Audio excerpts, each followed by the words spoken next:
For the Orioles last night. It came in the 8th inning. The Orioles got the go-ahead run, 3 outs away from a win. But as quickly as they had gotten the lead, they lost it. The Indians came up in the 9th inning. They took a 4-3 edge, and that's the way it would end. Tonight, the Orioles, Indians, Game 4, wrapping up the series.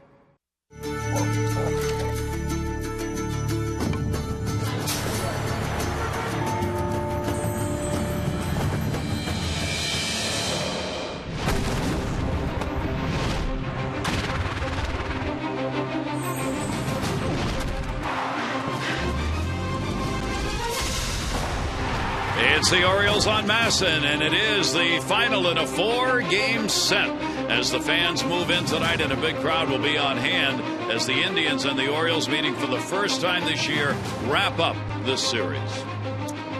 Well, for the Orioles, what has been emphasized throughout the time Buck Showalter has been here, it's about winning, or at least not losing, series. The Orioles will try and avoid a loss in a series tonight, the Indians having taken 2 of the first 3 games. Hi, everybody. I'm Gary Thorne, and welcome. This first meeting between these two teams has been an interesting one because when you look at the numbers, what you realize is there have been runs scored, but there hasn't been a lot of offense as far as the averages are concerned. It's a 2-1 edge in the series, but look at those batting averages. For the Indians, 219, and for the Orioles, those big bats held to a 202 average in 3 games. Yet, the runs have been 12-11, the home runs 4-3 in favor of the Orioles. It's been that pitching of the Indians, especially their starters. Overall, 3.46 ERA to the Orioles 4. A couple of weeks ago, that 4 ERA for the Orioles would have been enough to win those games. In this Indian series, Mike Bordick, hasn't been enough. Yeah, sure right. I mean, it's been a great series. There's been a lot of positive things that have happened for the Orioles. Great starting pitching. I mean, Chris Tillman threw a great game. So did Jason Hamill last night. Unfortunately, couldn't come away with the win, but even Zach Britton threw well up until about the 5th inning when then the wheel started falling off and gave up some runs. But it's been the Indians pitching that has really contained this Orioles offense. I mean, the Orioles offense, they score almost 5 runs a game, and they've really shut them down, except for that one big inning against Masterson. But Jimenez pitched well, start. Masterson had a perfect game going into the 5th inning. And then last night, Kazmir, he was throwing a great game as well. So the Orioles offense needs to really pick it up a little bit, get the ball over the plate, and start driving a little bit better. And the new daddy will be on the mound tonight as Gonzalez will make the start for the Orioles. He gets ready in the usual way the pitchers do before they perform in a major league game. What was that? We'll be right back.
Baseball on Masson, brought to you by Southwest Airlines. Find our fares online only at southwest.com. Rain again coming through on another very hot day here in the Baltimore area, but skies have mostly cleared. Our train game time temperature now at 81 degrees. Train celebrating its 100th anniversary by offering irresistible financing. It is hard to stop a train. Really hard. Take a look at the starting lineup for the Indians tonight. It will be changed a bit. They got a doubleheader in Chicago tomorrow, so they're trying to rest a couple people. BOURN, AVILES, and Kipnis. GIAMBI, Santana, and Brantley. Reynolds gets to start at first. Swisher's out. CHISENHALL and Stubbs. Jason Kipnis, red hot. And here's the scouting report for Miguel Gonzalez tonight. He has been stepping it up.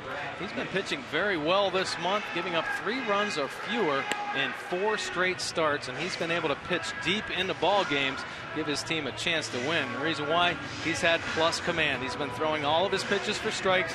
He's been mixing them up well as the game progresses.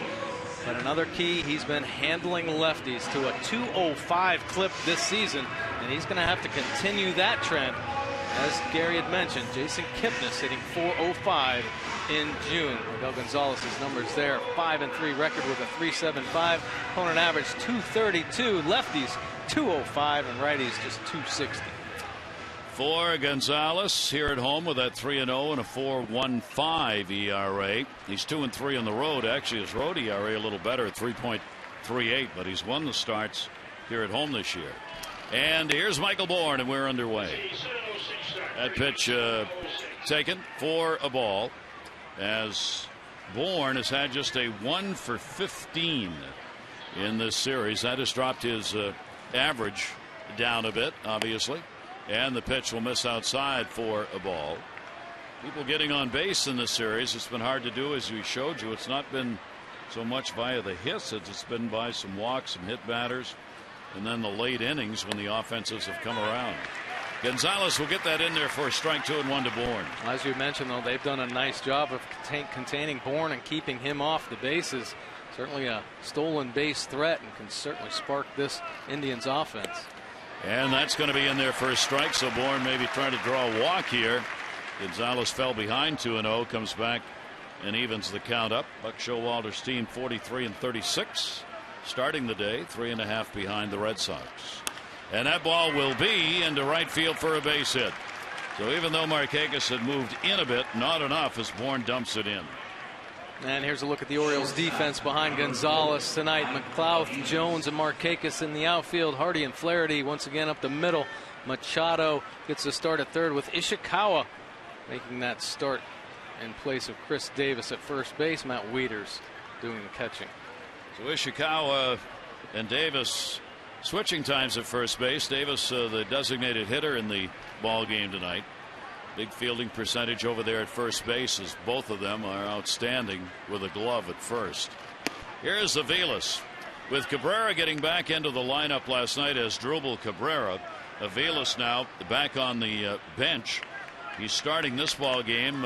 Terry Francona said, I don't want to rush Cabrera back. Cabrera did not go through rehab, so he came right off the injury right into the ball game last night, and they want to try to take it easy in getting Cabrera back into the lineup.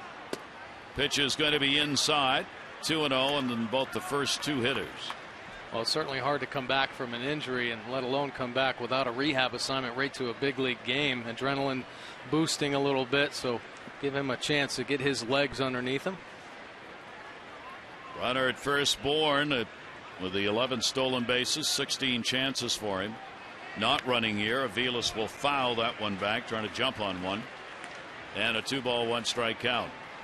Gonzalez, the 1-0 mark against the Cleveland Indians. Against the Indians, he's had 2 career outings, one as a starter. 2.45 ERA, 3 earned runs in 11 1/3 innings pitched against the Indians. Obviously the first meeting this year since these teams playing for the first time. 2-1 and the look over, and Bourn back to the bag. Wieters throwing out 45% of base stealers, continues to be at the top in the American League in number of base stealers and percentage of base stealers thrown out. 2-ball, 1-strike count. Bourn has not extended the lead over there and not running. And showed bunt, takes the strike. They have been thinking about bunting for a base hit there, and it's 2-2. Yeah, take a look at the Nissan pitch track here. Miguel Gonzalez with the beautiful slider down and away. AVILES kind of second guessing himself as he reaches out there, pulls his bat back. Base stealers have gone 1 for 2 with Gonzalez on the mound. Good job of holding runners. 2-2 delivery on the way, and AVILES can't catch up to that one. And Gonzalez gets the strikeout. Well, you show him a nice slider down and away, and a hitter starts thinking, well, he's going to expand the zone a little bit. But Miguel Gonzalez and Matt Wieters on the same page. He dots a fastball up and in, and AVILES to get the swing and miss. Want to recognize Will Little, the home plate umpire. This is the first game that he has ever umpired behind the plate at the major league level. His debut at the major league level was on Monday. So you've got a new umpire working the plate, and we extend our best wishes for a great career for him. 1 down. Here is Kipnis, and Kipnis will take it outside for a ball. Kipnis brings the 8-game hit streak with him. He's 4 for 9, the 2 home runs, 4 RBIs in this series, and he's continued to have that long streak of getting on base. 27 consecutive ball games, 28 now that he has reached base in one way or another. That goes back to May 26 for Kipnis. And that's the first. That's going to be a base hit. By the time Ishikawa got the glove up, the ball had already gone by. That's how hard it was hit. And first and third for the Indians with 1 away as Kipnis has a 9-game hit streak. Matt Kipnis staying red hot, and that was a bullet right past Ishikawa. Take a look at the pitch up in the zone, kind of stayed in the middle of the plate. Kipnis got to it well. Look at it, Ishikawa. Whew. Ball just snuck by him. Must have been tough to pick up. Ishikawa usually a real good glove down there, but there have been some bullets hit down there in this series. First inning has been a tough one for Miguel Gonzalez, as it is for many starters. He's given up 7 first inning runs this season in this his 14th start of the year. And now Giambi's up. Giambi's the DH and moves into the cleanup spot where Swisher had been hitting. And Giambi will take the pitch for a strike. Giambi's picked up the 2 for 4 in this series, hitting 200 as you see. Lifetime against the Orioles, a .268 batting average with 29 home runs, including 16 hit in this ballpark. 0-1 delivery. And that ball's fouled away, so Gonzalez gets ahead of him 0-2. Giambi, the veteran, who is third active in both homers and RBIs, he's hit 435 career home runs, and he's got 1,426 RBIs. Among active players, only Pujols and A-Rod are ahead of him in both of those categories. 0-2 count. On at third base is BOURN. Kipnis on at first. 0-2 delivery and up high. There you see RBI active leaders. A-Rod at the top with that 1950, then Pujols, and then Giambi. And David Ortiz and Todd Helton. Those are active players. Some great names on that list, and Jason Giambi has had some incredible years. Of course, with the Oakland A's, American League MVP, and then moved over to the Yankees. Big bat working off the bench. What the DH has done for players, you kind of see that in evidence here with Giambi, who might not be playing at the major league level were it not for the designated hitter. It's created opportunities for any number of players to be able to stay in the game a little longer. And their playing days in the field may be done, but they still have a bat, especially if they've got some power in it. 1 ball, 2 strike count. Gonzalez in a jam here in the first inning, looking for the double play. 1-2 delivery, and again fouled off the other way. Well, certainly the numbers that Jason Giambi and veteran players can put up and, you know, add to the longevity of their career is very important, but also brings to the table his veteran leadership and helping the younger players. And we talk about Kipnis, of course, and Brantley's out there. They have a nice group of young players that these veterans can really make an impact on. Of course, Jason Giambi has been through a lot in his career and can certainly help them. 1 ball, 2 strike count coming again. And Giambi goes down swinging, and Gonzalez gets a big strikeout. 2 down. A real good pitch there at the bottom of the zone to get Jason Giambi working the perimeter very well. Good action on the split finger right at the bottom of the zone. Late drop to get Jason Giambi to swing over the top of that one. So runners on at first and third with 2 down. That'll bring up Santana. For Santana, the RBI chance with a 1 for 8 so far. He's not picked up an RBI in this series. Back behind the plate in this ball game. Indians 3 for 21 with runners in scoring position coming into the ball game. 0 for 1 now in this one. And the pitch will be taken inside by Santana. So Gonzalez with a chance to work his way out of a jam here in the first inning. But Showalter already up and intently watching. Ball club has gone 9 and 4 in the previous game started by Miguel Gonzalez. Here's the 1-0 delivery on the way, and the breaking ball's inside. 2-0.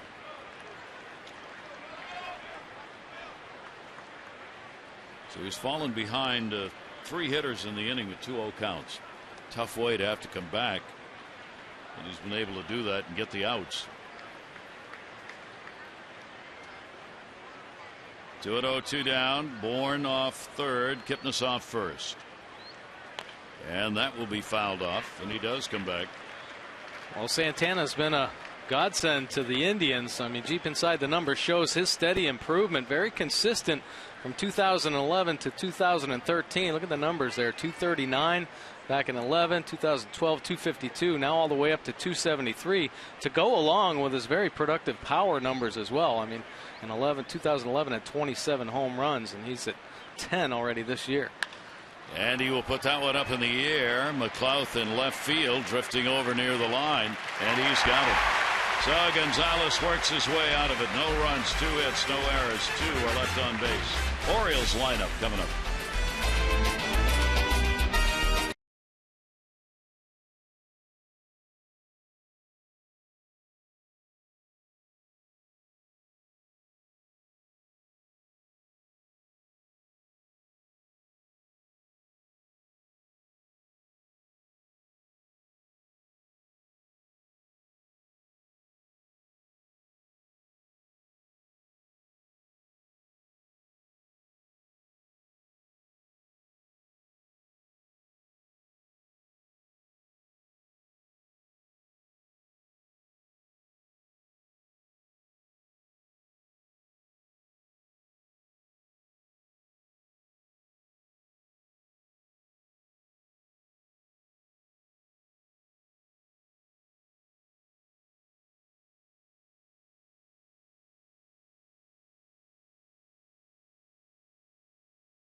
The Orioles have the fewest wins at home of any of the teams in the Eastern Division. They'll look to improve on that tonight and against the Yankees.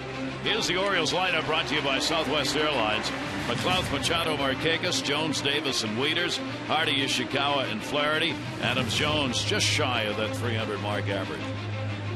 And here's a scouting report for Corey Kluber tonight. Strong month.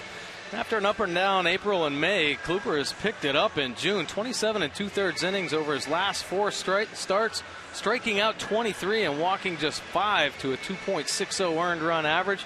He's got solid stuff. He's got a fastball that he works in the low to mid 90s. Got a hard cutter, curveball, and change, and great command with all of his pitches. Just 1.5 walks per 9. He's very athletic for a big guy at 6'5", 215. Fields his position well and controls the running game. 27 years old, and Nate McLouth leads it off against him. and will take the pitch for a strike. Look at his numbers on the year. 13 games, 11 starts. There's the opponent batting average 267.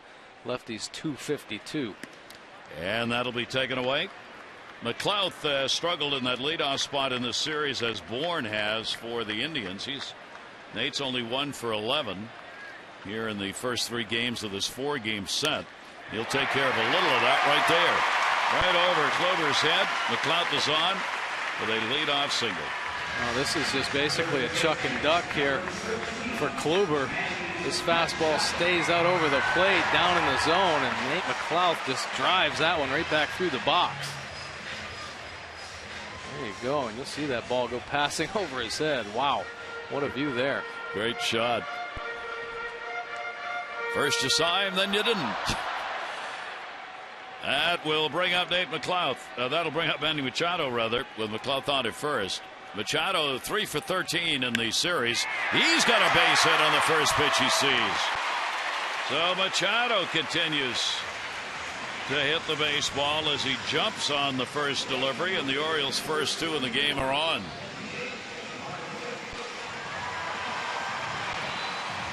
And right away, the Orioles are going to get a scoring opportunity as Nate Markakis will stand in. He's trying to get out of an 0 for 10 that he is in right now. He's had a couple of hits, 12 at bats in the series. No home runs, 1 RBI. Orioles in this series 4 for 14 with runners in scoring position. They have left 14 on base. 2 on, nobody out. And a strike taken. Well, Nick Markakis can certainly hit anywhere in the lineup, but deep inside the numbers shows you when he's hitting first. Look at that batting average at 338, but when he's here at third place or third in the lineup, 8 home runs, so much better power numbers at 267 batting average. Runners off first and second. Corey Kluber checking back, and the delivery right back to him. That's what he was after. There's 1. AVILES. There's 2. So a big double play early in the ball game turned by the Indians will send McLouth over to third with 2 down. Well, here's a look at the Indians defense behind Kluber, Brantley, Bourne, and Stubbs in the outfield. AVILES getting the start at shortstop, Kipnis back at second base. Chisenhall and Reynolds on the corners with Santana behind the plate. So a runner at third, 2 away, and here is Adam Jones. Kluber and Gonzalez looking to get outs on the ground in this game. Gonzalez has had the better of it on the year. 56% of his hit down to Mother Earth. Pitch will be taken for a strike. Kluber has been a fly ball pitcher. 54% of the outs recorded in the air. And Adam Jones with a 1 strikeout. Adam 3 hits, 11 at bats in the series. McLouth off third base. Adam hitting .309 with runners in scoring position, and will back out as Kluber steps off. So both pitchers having to work with runners on base here in the first. Gonzalez got out of it. Now Kluber's trying to do the same. Here's the 0-1 delivery. With runners in scoring position against Kluber this year, the number's high, 364 opponents. Gets about the same when there are 2 out, 360. So he's had some problems getting out of jams with runners on base. 1-1 delivery on the way, and that really down the line and right, headed to the seats and foul. You kind of see what Kluber's game plan is. A little started Adam Jones off with a curveball, but then goes to the 2-seamer trying to pull it back on the corner, and then that same slot, same position on the plate, throws that cutter out there. So keeping hitters, guessing on that outer part of the plate, whether the ball is going to run back over the plate or is it going to sail off. 1-2. Jones trying to get the RBI here, and down to third. It is handled by Chisenhall. So both pitchers work out of jams in the first inning. No runs, 2 hits, 1 left on base, 1 complete.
losing a ball game yesterday when they scored 5 runs. First time that's happened this year. They're 24-1 when they get 5 runs in a ball game. They lost to Texas today 2-0. The Toronto Blue Jays this month, the 2.46 ERA. They lead the majors in home runs in June with 31 starting the day. They've got a 4-game series in Boston that starts tonight. John Lester will be pitching for the Red Sox. You see how the seasons have been divided. First 9 magnificent, the last 7 with a 7.30 ERA. Pretty amazing there. He got off to a red hot start, kind of faltering a little bit here lately. We go to the second inning. Brantley will lead it off. Michael Brantley in left field, and Brantley will take it for his strike. Couple of hits, 10 at bats, home runs, 1 of them, and 5 RBIs. He had a big opening game in this 4-game series for Brantley, and he had the 2-run homer and a 2 RBI single. He'll take the pitch. 1 ball, 1 strike count. Brantley has faced Gonzalez before. He is 0 for 3 against him.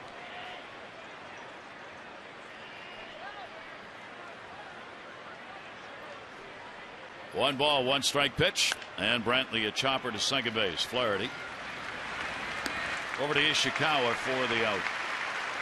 One lucky fan is going to win the chance to challenge Adam Jones to a competition of their choice as part of Masson's Adam Jones Fan Challenge presented by Care First. Just head over to Facebook.com/Masson Orioles to vote for your favorite finalist video by June 30.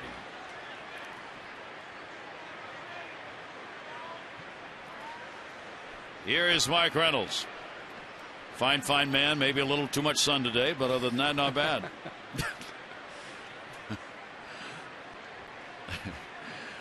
Here is Mark, who will take the pitch away for a ball. Reynolds has had a 2 for 5 in the series. 234 in the year, 14 home runs, 44 RBIs. Reynolds here in the month of June has seen the average dip, hitting only 181 in June. He fouled it back. He's getting the start at first base in this game. Well, we know what Mark Reynolds is all about. He just wants to hit the ball as far as he can. And that average, he started off pretty hot. Certainly a dip here. Look at this month, 181 batting average, just the 1 home run, 3 RBIs. That's in 21 games. Gets his 25th start at first base. He's played 35 games starting at third and 14 as the DH. Foul ball.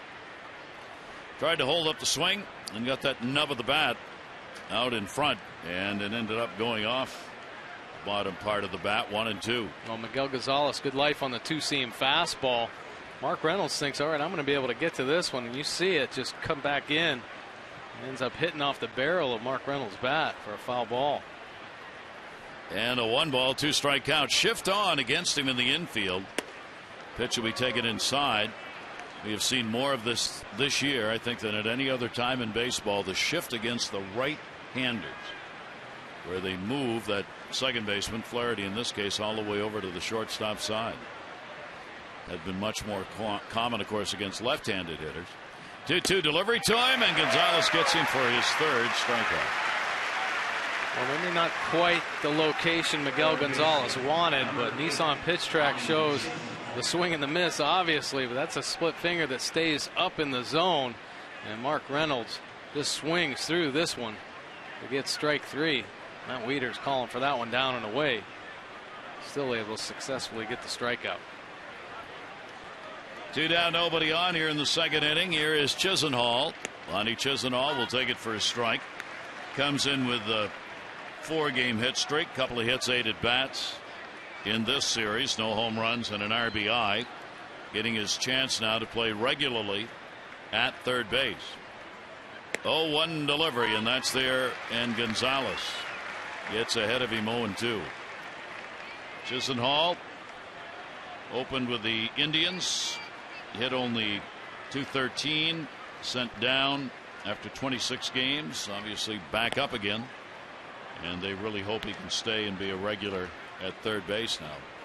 1-2 count. Well, he's had a pretty good series, getting some opportunities here, making some plays. Gonzalez, the 1-2 delivery on the way. That'll be outside. Evens the count up at 2 balls and 2 strikes. Little breeze tonight towards left field, but not much. It'll be pretty evening now after the thunderstorms at about 5. How far will it go? Way back in right field, and goodbye home run. That may be a Utah Street shot. It was close as he rams that one out of the ballpark, and Chisenhall with a homer makes it a 1-0 ball game. Well, definitely showed his power potential there. 4th home run of the season.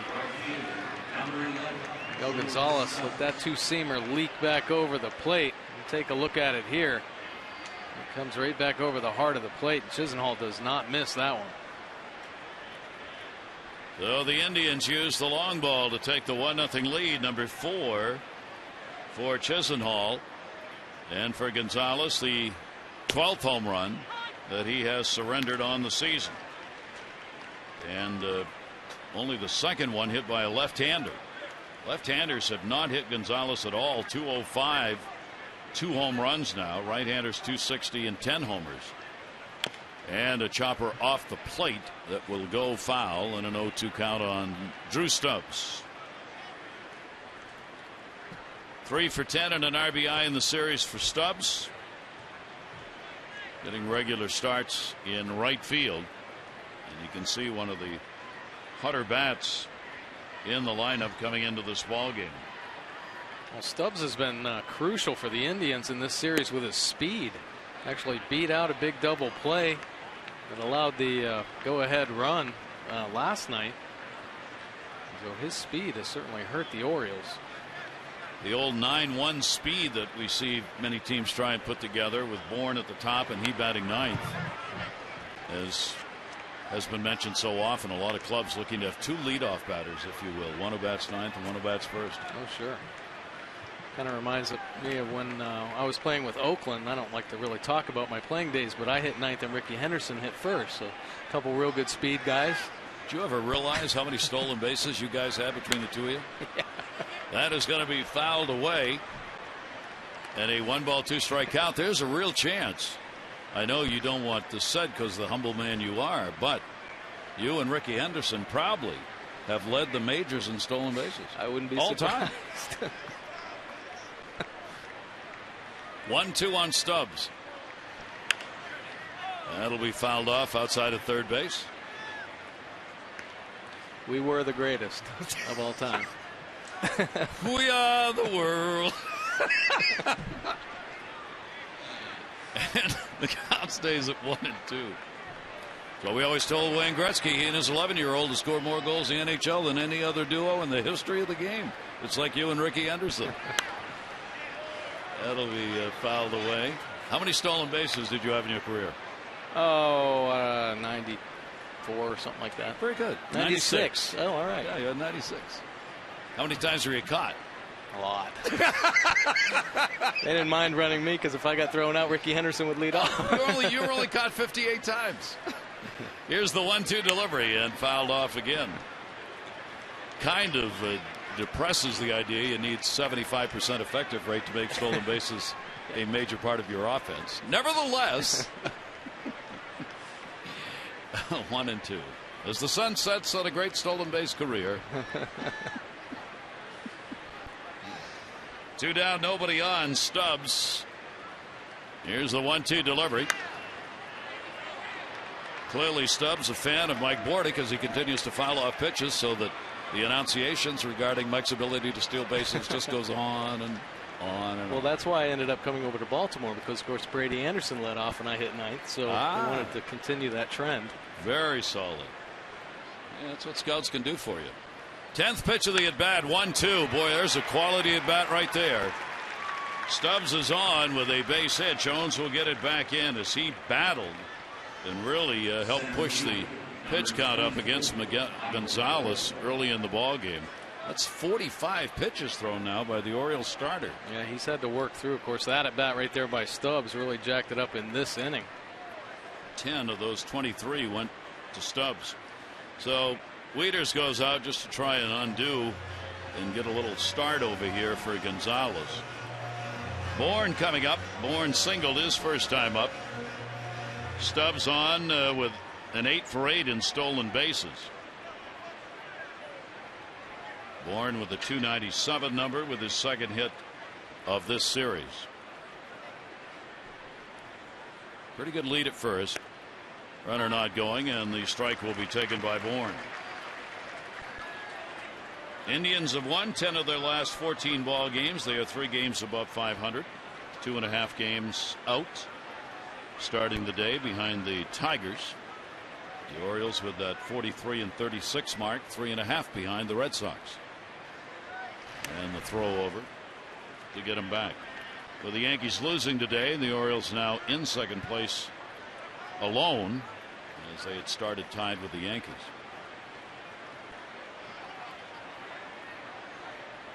Gonzalez, the 0-1 count on Bourne, top of the order. Stubbs leaning, not going, and the pitch will be taken inside. 1 ball, 1 strike count.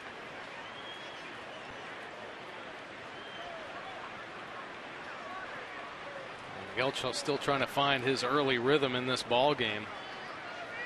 Inconsistent, obviously inefficient with his pitches. 1 ball, 1 strike count. And that will be foul back. So he'll get ahead of him, a ball and 2 strikes. Gonzalez coming off the loss against Toronto. Only 3 runs surrendered on 3 hits and 7 1/3 innings in that ball game. He has won 3 of his last 5 with 3 wins, 1 loss, and 1 no decision in the last 5 ball games pitched. And his second start since coming back from the birth of his baby, Leah. Checked down at third base, and Ted Barrett says no, did not go around. So Bourne, 2 balls, 2 strikes. Bourne keeps checking down at third base with Brad Mills, obviously wondering whether or not Stubbs is going to take off with the count at 2-2. Yeah, really the only difference it'll make for Bourne is who possibly might be covering in this situation. J.J. Hardy. I mean, if he sees a pitch away. Got him. Gonzalez gets the strikeout. That'll be his 4th. 1 run, 2 hits, no errors, 1 left. Home run. Chisenhall Indians have a 1-0 lead.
Of the game, Tal Nitro Jr. from Perry Hall. Carl, you've won 500 for being selected. You get 100 more for every Orioles hit and an extra 500 for any Orioles home run in the 5th inning. For your chance to be the Maryland Lottery Hit It Big contestant of the game, play 5-card cash. Go to mdlottery.com/Orioles to enter. Perry, good luck. We have made a special request from St. Ubaldo to be on your side in this ball game tonight and give you a home run in the 5th. That'll bring up Chris Davis.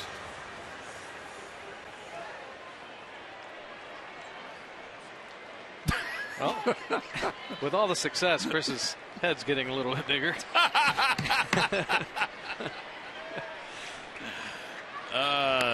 Hit one right here, Chris. And a 1-0 count. Couple of hits, 11 at bats here in this series. Big shift on with Kipnis out there in shallow right field. And the pitch is taken inside. Over the last 15 ball games, 316, 8 home runs, 21 RBIs. Just a master of consistency in getting the long ball and the home runs. And a big swing and a miss. Right now he leads the majors in homers. He is #1 in slugging in the league, 3rd in average in the American League, 2nd in RBIs. He's tied for 2nd in doubles. 94 hits is 8th in the league. And the strike taken at the knees inside, which is where, as you would expect, we're seeing pitchers continually try to get. They're trying to go hard in on Chris, try to open up that outer part of the plate, looking for strikes in there. But I'll tell you what, you make a mistake on Chris Davis and he has made everybody pay. And that one is fouled off. Catcher saying he caught it, and I think that Davis should be out, but he's not. You see Santana held that up. Terry Francona came out briefly, one step out of the dugout. And take a look here, a hard slider cutter, and he fouls it off his foot. That's why Davis is limping, but Santana did make a nice play off Davis's foot. That was a nice try by Santana. It wasn't even close. 2-2 delivery, and that'll be taken outside for a ball. But he gave a very fine Shakespearean performance, holding the ball up in the air, taking the mask up. Yeah, I'll tell you what, you never know. Try to sell it, see what you can get. Will Little would have no part of it, the home plate umpire. Here's the 3-2 delivery, and he walked it. So Chris is on. The Orioles have had the leadoff batter on in each of the first 2 innings. Voting winding down for the All-Star game. Davis, of course, one of those who could very well be a starter and should be. Hardy, Jones, Markakis, each with a shot at the same. Manny Machado, Matt Wieters, David Clouth, all battling for a chance to go to the All-Star game. You can vote through July 4 at Orioles.com/voteorange. You vote 13 times, you get a shot at that All-Star jersey autographed by the Orioles All-Stars. Here's Matt Wieters. Matt will take it on the inside corner for a strike. 1-0 lead for the Indians here in the bottom half of the 2nd inning. Wieters with a runner at first and nobody out. Matt comes in hitting .200 in the month of June. He has had 3 home runs this month. 1 ball, 1 strike count. Wieters to be followed by Hardy. They really give Matt that hole between first and second, even as a left-handed batter. Kipnis cheating over towards the bag at second. And AVILES, the shortstop, also squeezing the middle. And the pitch taken inside. 2 ball, 1 strike count. Heard in the press conference today, because of things going on at the ballpark, was held in the meeting room. The Orioles inside, and they had the big board up, which is used every day, Mike, that you're familiar with, on positioning for defensive players. It is amazing how intricate that is nowadays. I mean, it's how many steps each player takes on any given batter. It sure is. Adaptable to counts. And they utilize it to the fullest. They have all the computer readouts of every hitter in the game and their tendencies, what they do on certain pitches, certain counts. And we've seen the Orioles infield very aggressive. They move throughout the count, and yeah, it's up on the board, but it changes throughout the ball game as well. And that ball grounded into right field. He took advantage of that hole. Davis will stop at second base. Stubbs up with it, and as was true in the first inning, the Orioles get the first 2 up on. Well, they didn't think Matt Wieters was going to be able to hook it through this hole, but a nice job finding it by Matt Wieters. And the Orioles threatening here in the second.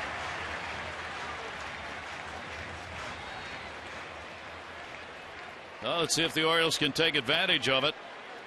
Runners on at first and second base, and Hardy comes to the plate. JJ with a 2-for-11, hitting at .264, 2 for 11 in the series. in at third base, Chisenhall. He's playing for a bunt. And that's exactly what they got. And it's a beauty. Kluber gets him. Hardy gets the bunt down and will advance the runners. And for JJ, that will be his second sacrifice bunt. Take a look at our Hollywood Casino League leaderboard. Slots, tables, dining, the ultimate triple play at Hollywood Casino at Charlestown Races. Yeah, take a look at average with runners in scoring position. American League team leaders, the Orioles in the middle of this at 284. And that's a great number to have. Of course, there's a couple more American League East teams in there. Tampa Bay always been consistent with that. Boston Red Sox there as well. Tigers got some thumpers, 286. Kansas City Royals, kind of a surprise offensively.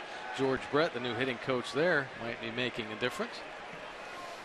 And the Orioles in this ball game 0 for 2 with runners in scoring position, and here's their third chance. Travis Ishikawa has only had one at bat in the series, 0 for 1. Kluber's pitch to him. Ishikawa 1 for 4 with runners in scoring position for the Orioles. Only had 13 at bats on the season.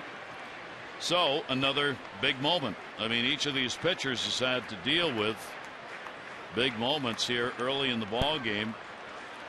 We're only in the bottom half of the second inning. Good stop made by Santana. 1 ball, 1 strike count.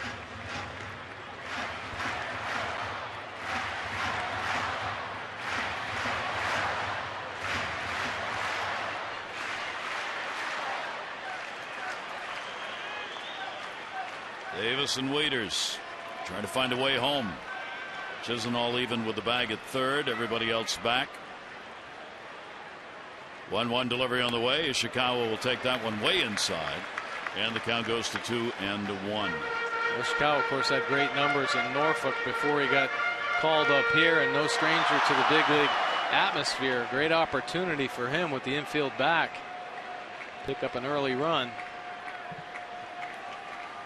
2-1. Ishikawa with the outfield deep on him. 2-1 delivery, and there goes the bat. And a 2 ball, 2 strike count. Just out of his hands on the follow through. Kluber takes it to 2-2 with 1 down. So as Gonzalez had those big strikeouts with runners on, now Kluber's trying to do the same thing. 69 strikeouts in 71 innings coming into the ball game, and has walked only 13. As Mike mentioned, he does not surrender many free passes. Got to put the ball in play. 2-2 delivery. Ishikawa takes it. He's gone, and he knew it. And there is the first strikeout for Kluber. A real good pitch here. A little backdoor slider on Nissan pitch track. And working the perimeter. Made some really good pitches here on Ishikawa. And this pitch just locks him up. Doesn't think it's going to make his way back over, but it does indeed. Pitch that outside corner of the plate. Kluber right now pitching as well as he has with the Indians. This is his 4th year. He came over from San Diego in a deal in 2010. His major league record is only 8-9 lifetime. A lot of minor league games, but he's been on the last few starts. He comes in with a 3-game win streak, 3-1 in June with a 2.6 ERA. And Terry Francona is hoping he's going to fit into this rotation and give them a full season of starts. He's had a couple of relief appearances. 1-0, and the pitch down low. Flaherty with a 6-game hit streak, including a 2 for 3 in this series, and big numbers, 10 for 22 during the streak, including the long ball, 3 of them in the 6-game hit streak, as he battles to be one of those remaining with the ball club when the weekend comes, because it looks like Brian Roberts will be back over the weekend for the Yankee series. A word from Buck Showalter today before the ball game. Here's the 2-0 delivery. That being true, somebody's got to go. He was asked whether he could see an occasion where Flaherty and Casilla and Roberts would all be here at the same time, and he said yes, but that seems to stretch it a little bit. Well, you look at the start of the season, they were all 3 of them were here. So, and of course, Ryan Flaherty, very versatile, has the ability to play all the infield positions and even the corner outfield spots too. So certainly a lot of value. And a strike taken. He was ready to go down to first. 3-1.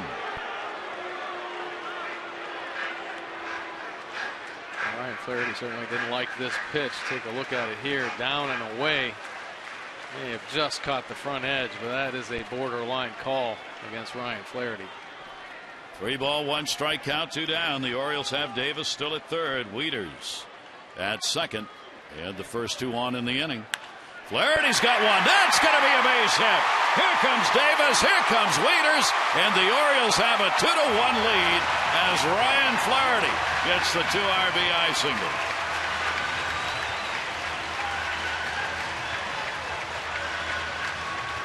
Well, if Buck Showalter was thinking about sending Ryan Flaherty out, he's got to think again. His bat has been red hot for the Orioles. And once again, picking up a huge hit here with 2 outs, driving it back up the middle to pick up 2. Nice piece of hitting by Ryan Flaherty. 14 RBIs on the year for Flaherty. And the Orioles get it with 2 away. Now Nate McLouth, each team with 4 hits in the ball game. And the throw over with Flaherty easily getting back to the bag. And for Miguel Gonzalez, he went in trailing. He's going to come back out leading.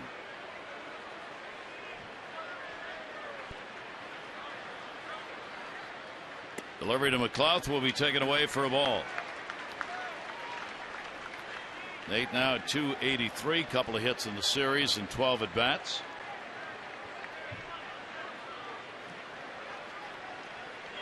Flaherty over there at first base. 1-0 delivery. Interesting, Ryan Flaherty has not had a hit with a runner in scoring position when there's been no outs or 1 out. All of them have come with 2 down. He is 7 for 26 with runners in scoring position, 2 outs. That's kind of strange. And inside corner strike. Well, Kluber working the inside corner here to Nate McLouth. That 2-seam fastball. Both fastballs running back over the inside corner. McLouth thinking that last one a little low. Nate with Manny Machado on deck. And we'll foul that one off. So the count stays at 1-2 strikes. Both pitchers are piling up the pitches. 27 in the inning, 37 in the game. That wears on you, and managers take note of that. The innings that they really have to labor through really cost them. They're in the middle of the ball game. 1 ball, 2 strike count. And especially in this game for Cleveland, they've got the doubleheader tomorrow to be played in Chicago. And so the last thing they want is to have a starter not go deep into the ball game. Chris Perez, their closer, is back. House was sent down to the minors today to make room for Perez. 1-2 delivery to first base, fair ball. Nice stop made.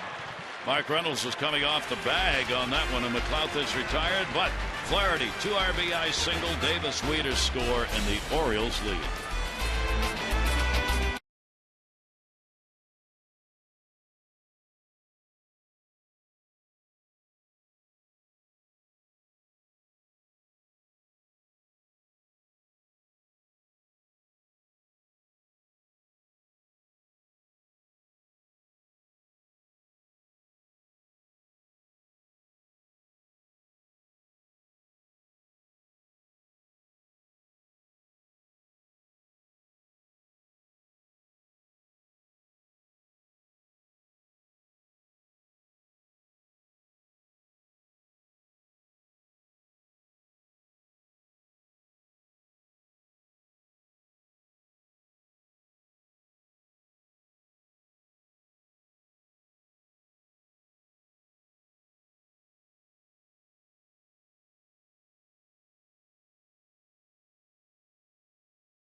Orioles baseball on Masson is brought to you by PNC Bank, for the achiever in you, and by your local BMW Center.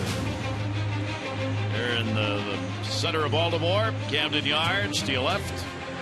And it's beach towel night, and there's what you'll be seeing around the pools and beaches for the rest of the summer, with the Oriole fans picking it up tonight, and a real good crowd on hand for the ball game. Orioles wrapping up this 4-game set against the Cleveland Indians, trying to avoid losing a series. The Orioles are 16-7-2 in series this season. This is game 4 of this one. Here's Mike Aviles. Aviles, a strikeout victim, his first time up. Struggling at the plate, only 2 for his last 23. And the pitch will be taken up high, 1 ball, 1 strike. Miguel Gonzalez back out with a 2-1 lead to start the 3rd inning. And Aviles couldn't hold up on it. 1-2. A good split finger right there from Gonzalez. If he gets that working for him, it could be a good night. Of course, first couple innings just out of rhythm. Can't quite find the command of his pitches. And that'll go to short. Hardy, a big hop. Aviles retired, 1 away in the 3rd. Help paint the park orange on Sunday night. The O's take on the Yankees at 8:05, the ESPN Sunday night game. As a reward for showing your Birdland pride, fans who buy tickets to that game at Orioles.com/orange and enter the promo code orange get a voucher good for the same number of tickets for any future Sunday through Thursday game. 888-848-BIRD, Orioles.com/orange for details.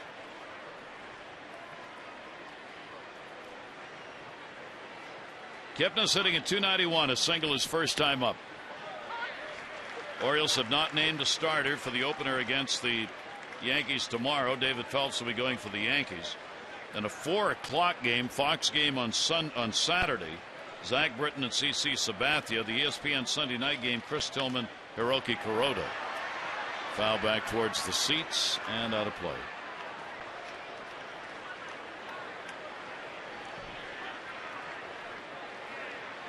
You see, doing a little homework, Kevin Gossman looking at the sheets. Yeah, well, you never know. Obviously, he's trying to learn more about big league hitters up here, and he might be the long man in this game or preparing for a start tomorrow.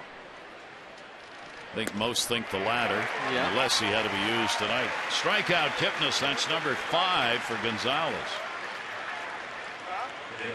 Well, Gonzalez pitched Kipnis real tough this at bat. He gets Kipnis to chase the high fastball, and I think it was set up by the fastball prior to that pitch. Nice 2-seamer on the inside corner. 7 strikeouts have been recorded twice by Gonzalez for the season high.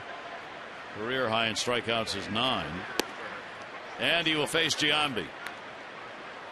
2 down, nobody on here in the 3rd. Gonzalez after the clean inning. Giambi, a strikeout victim, the designated hitter. 1-0 delivery to him. 1-1. Jason trying to get geared up for a 1-0 fastball, and Gonzalez drops another split finger on him. Back-to-back pitches.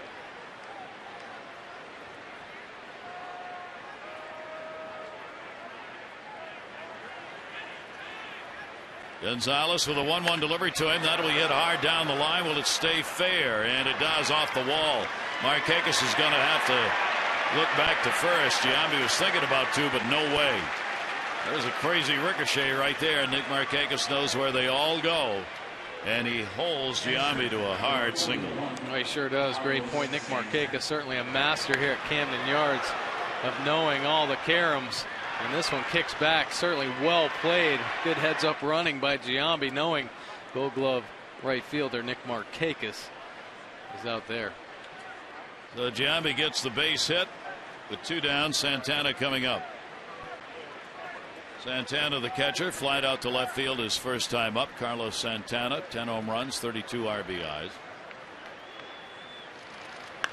And he goes after the first pitch and pops it up to short. Hardy backing up, called off as McLeod comes in to put it away. No runs, 1 hit, no errors, 1 left on base. The Orioles have the 2-1 lead.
Notes, Pittsburgh Pirates. How about them Pirates?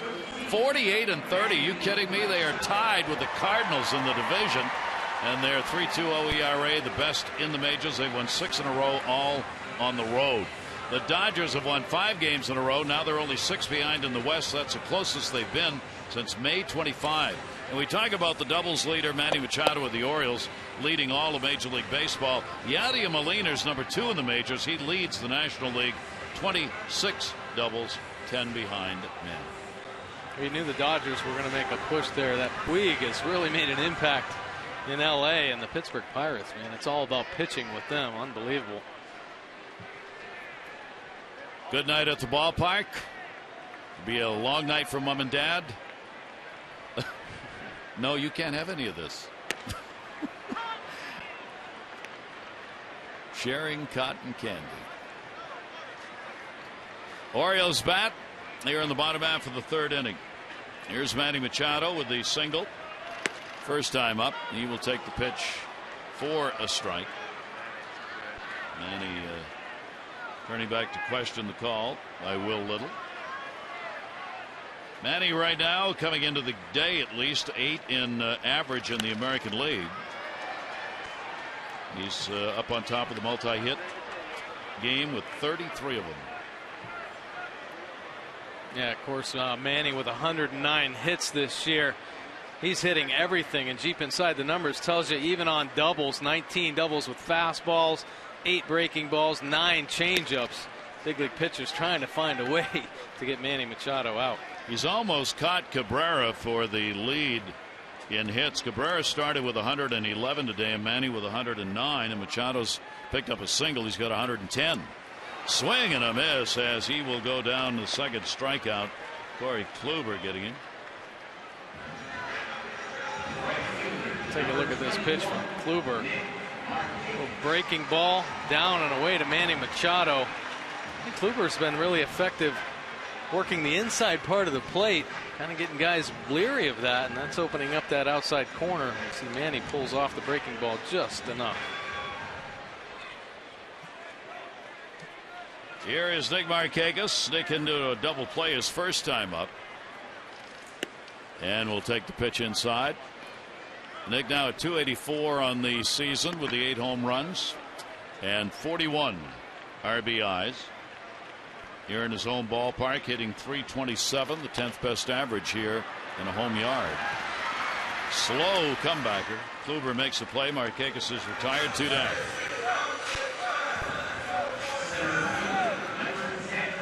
Two-to-one lead for the Orioles. And Jones coming up. Nobody on, 2 away. Adam continues a streak that you just as soon get rid of. Not that it's troublesome, but He's not drawn a walk since May 18. 158 plate appearances without a walk. It's the longest streak in the majors in that regard. Not going to get a walk here either. Out there is Stubbs. He'll put it away in a 1-2-3 inning. Kluber. We've completed 3 here at Camden Yards. Final game of the 4-game set. The Orioles up.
Again, 1930 in this state, a pitcher.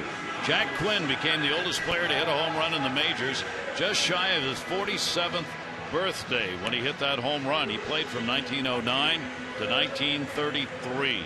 And in 2003, the Red Sox, a major league record, scoring 10 runs before they made an out. It equaled an American League record for most runs scored also in the first inning when they got 14 in that ball game. Volkswagen Springtoberfest event is going on now. Visit VWDealer.com today. The Birdland towel on display here tonight with all of the fans putting them out for us to see as we go to Michael Brantley in the 4th inning. 2-4-0 for the Orioles, 1-5-0 for the Indians. Yankees probably in town already for the 3-game set against the Orioles. They played today at home, lost to Texas 2-0. The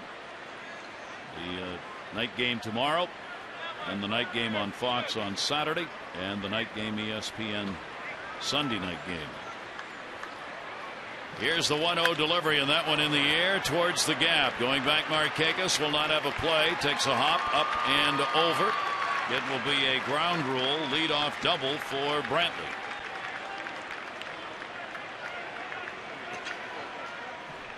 Brantley loves hitting here at Camden Yards, and he does not miss this one. Lou Gonzalez trying to get ahead with a strikeout over. Brantley hammers this one into the right center gap. Bounces up in for a souvenir. Brantley came in with a .341 lifetime average here in this ballpark. And he's on with a double, representing the potential tying run in the game. Hit number 6 for the Indians. And here is Mark Reynolds. Reynolds, a strikeout victim, his first time up. Nobody out. Reynolds down to third. Runner's got to stay. Machado up. 1 down. Celebrate summer at Oriole Park. Pick up the Birdland Summer 6-pack. You get a ticket to 6 games of your choice, including 2 against either the Yankees or Red Sox. 1 low price. You get prime games, non-prime prices. Just go to Orioles.com, or you can dial 888-848-BIRD for info. Lonnie Chisenhall delivered the home run. The 2nd inning, his 4th. Game with 2 down. He now has a 5-game hit streak. Chisenhall's first ever home run against the Orioles. And a 1-0 count with a runner at second base.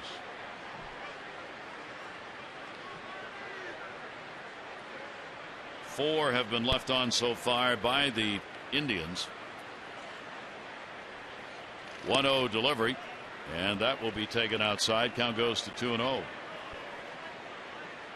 Leadoff batter on, and 2 of the 4 against Gonzalez. Coming into the game, had retired 72% of leadoff batters. Hardy holding the runner, the 2-0 delivery, and that one in the air to right field. Will that stay fair deep? And it is a fair ball. Coming around to score is Brantley. Chisenhall into second, and Justin with an RBI double, and the ball game is tied. Wow. Great throw by Nick Markakis. Questionable call there. Fans react. Take a look at the pitch. Chisenhall once again jumping all over Miguel Gonzalez, and it's hard off the wall. And once again, Nick Markakis playing it perfectly. Beautiful throw into second base. See Chisenhall knowing that ball's beating him to the bag. J.J. Hardy with a quick slap tag down. And it does look like Chisenhall gets his foot in there safely. Mike DeMuro, second base umpire, on the money. Markakis that close to getting him, so 2 doubles here in the 4th inning. And here is Stubbs, who singled his first time up. Runner at second, 1 out. And the game tied at 2-2. 7 hits in the game for the Indians.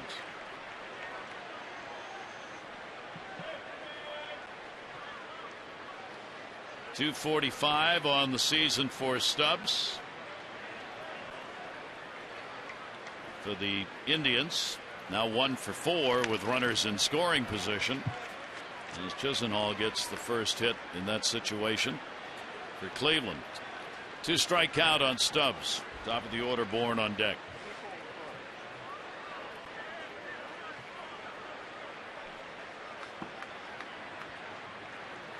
Ray Francona doesn't sit very much, but Showalter will a good part of the ball game. That ball put up in the air to Markakis. Runner will tag at second, and he's going to go.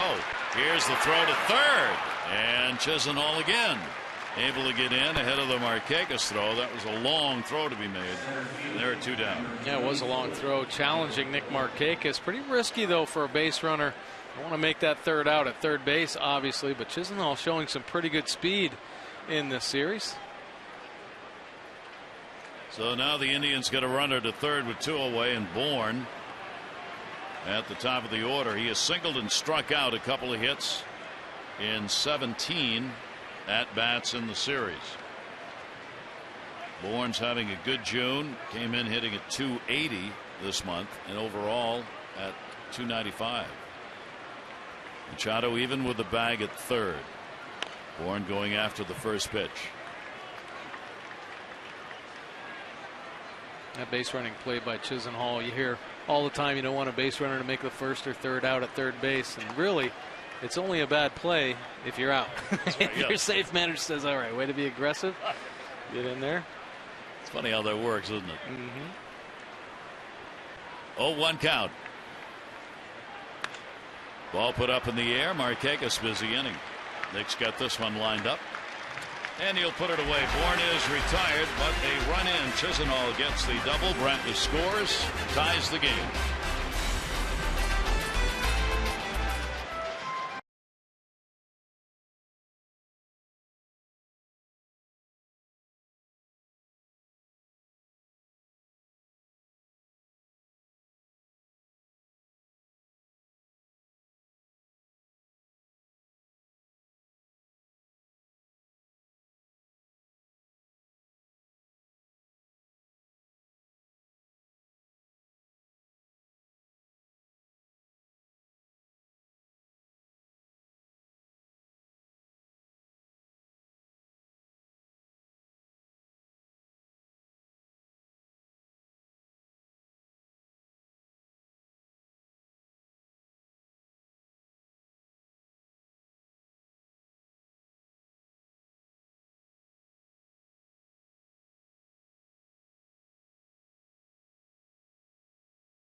By PNC Bank for the achiever in you.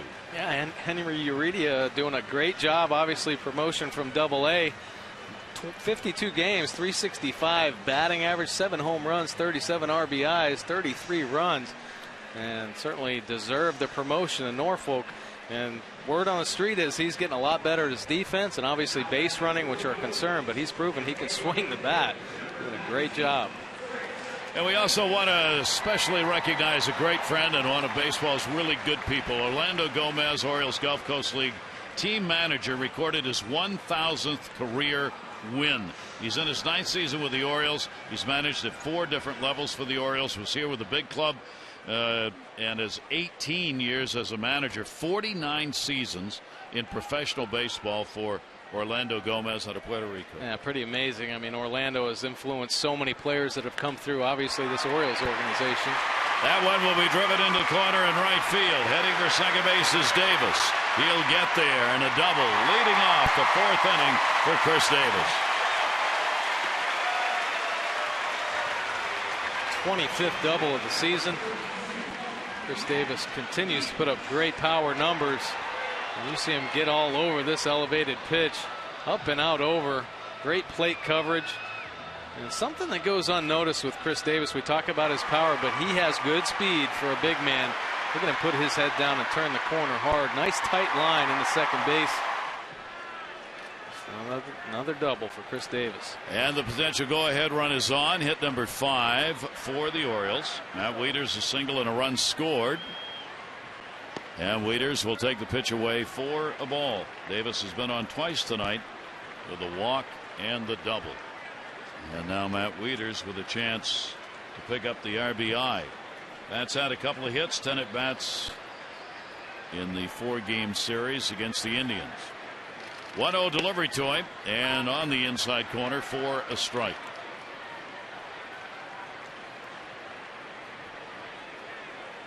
There are the numbers with runners in scoring position. 2-5-4. Orioles 1 for 4 in these situations tonight. Flaherty getting the 2 RBI single in the second inning. Fouled away, a piece of Santana, and a 1-ball 2-strike count.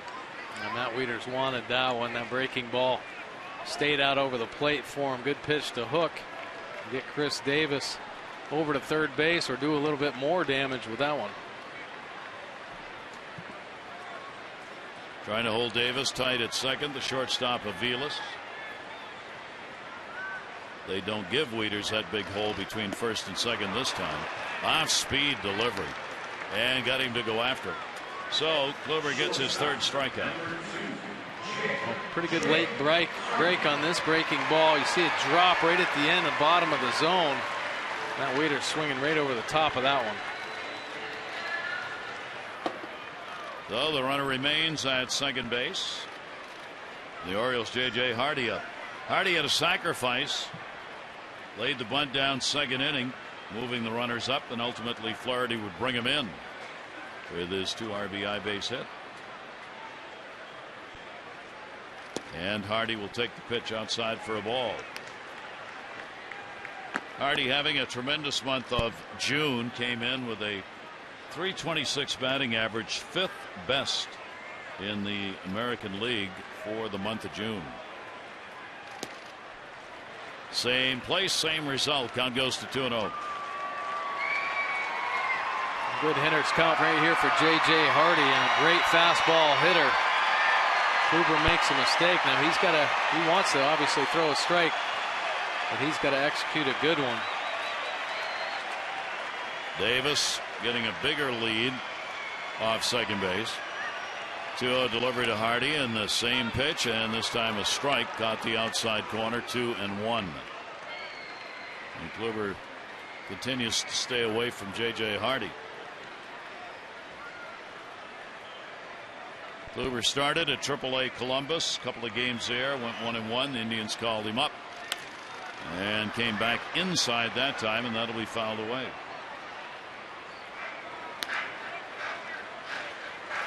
.27 years old, 24th major league start, and 29th major league appearance.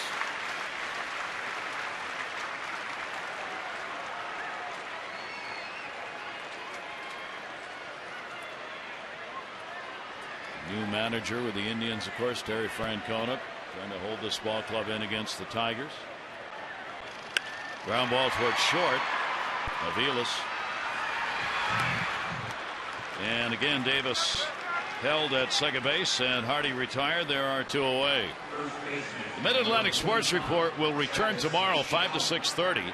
Tom Davis, Dave Johnson, Mel Anton, and Phil Wood. The guys will recap the Indians series and take a look ahead at the Yankees weekend series. Also, O's analyst Hall of Famer Jim Palmer will join the show live from the ballpark. That's the Mid-Atlantic Sports Report tomorrow, 5 to 6:30 on MASN.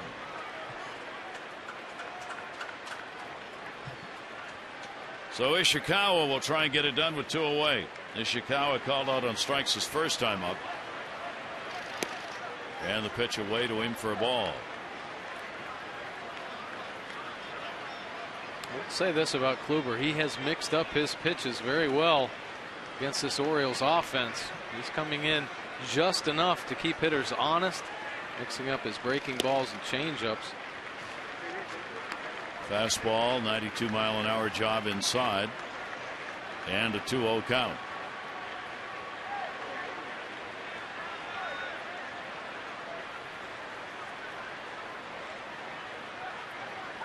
Davis off second base, and the 2-0 delivery, and that will be fouled, and a 2-ball, 1-strike count. Well, for the Orioles, at least unlike the last 2 games, they didn't have somebody throwing a no-hitter against them through half the ball game, as we saw in the great starts Justin Masterson and Scott Kazmir had against the O's. Nevertheless, pitchers are finding big outs in the ball game. In this one, and a swing and a miss, and that'll even the count up at 2 balls and 2 strikes on Ishikawa. Just a straight change, the bottom of the zone. Ishikawa having a hard time picking that one up.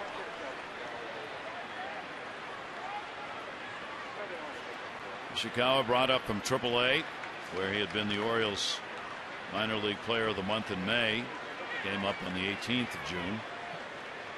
Either that or the Orioles would have lost him, as he could have opted out of his contract if he had not been called up on that date. 2-ball, 2-strike count. And Ishikawa numbered towards third base. Chisenhall. And again, runners are on in this ball game for each of these teams, but the pitchers have done a pretty good job of finding a way around it. It remains a 2-2 game.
Back here, we take a moment to say a special hello to all of the members who are watching on AFN, the Armed Forces Network around the world.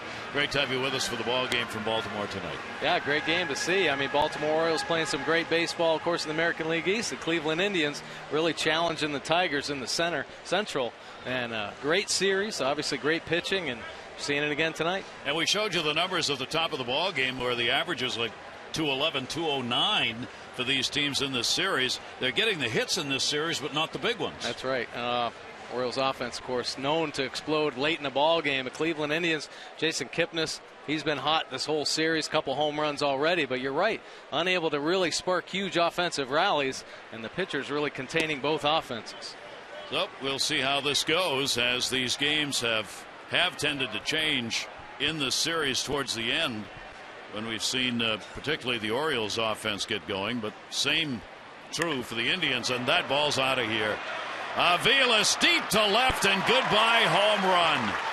Mike AVILES with a homer, the second home run, joining Chisenhall, his teammate, and it makes it a 3-2 Cleveland lead. Well, you try to look at the positives, and I guess the positive is it's another solo home run. Gonzalez has given up 2 today. This time AVILES, he smashes a hanging slider up over the plate. The second solo shot of the day. 13 homers surrendered by Gonzalez on the season, and AVILES puts the Indians back on top. Mike AVILES gets his first home run against the Orioles in his career, and for AVILES, home run number 5 and RBI number 24. So one by a righty and one by a lefty tonight off Gonzalez. Kipnis a single. He is struck out. 9-game hit streak for Jason Kipnis, hitting at .290.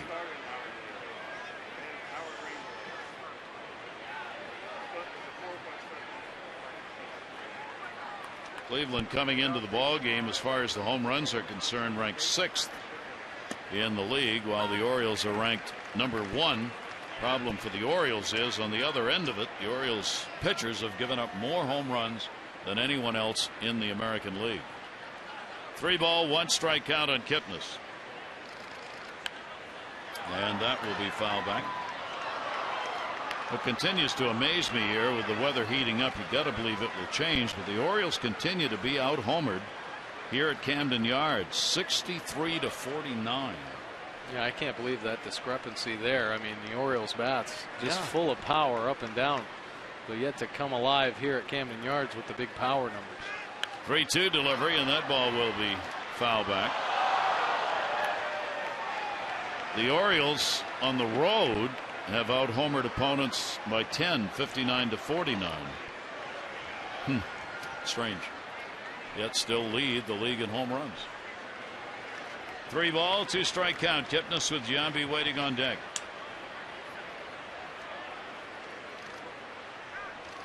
And the 3-2 pitch will be foul back again. Gonzalez has given up as many as 3 home runs in a ball game this year. That came against Tampa Bay in his 3rd start of the year. 2 given up in this game. And the swing and a miss. 6 strikeouts. A couple great strikeouts against Kipnis. We talk about him being the hottest hitter. Good split finger at the bottom of the zone. 3-2 pitch. He is not afraid to throw that split finger at any time. And he gets Kipnis there out in front on the split finger. Now Giambi will come to the plate. Giambi has singled, struck out. He lined one off the right field wall. Hit so hard and played so well by Markakis that he could only get a single out of it. Big shift on with Flaherty out there in right field. Here's the 0-1 delivery to him. That'll go the other way. McLeod playing it straight up will be there. Good seats remain for each game in the upcoming Orioles-Yankees weekend series, but will not last. We hope you'll get out and paint the park orange in this key matchup in the East. Get your tickets in advance, 888-848-BIRD or Orioles.com, or visit Orioles.com/orange for a special ticket offer for Sunday night's primetime series finale.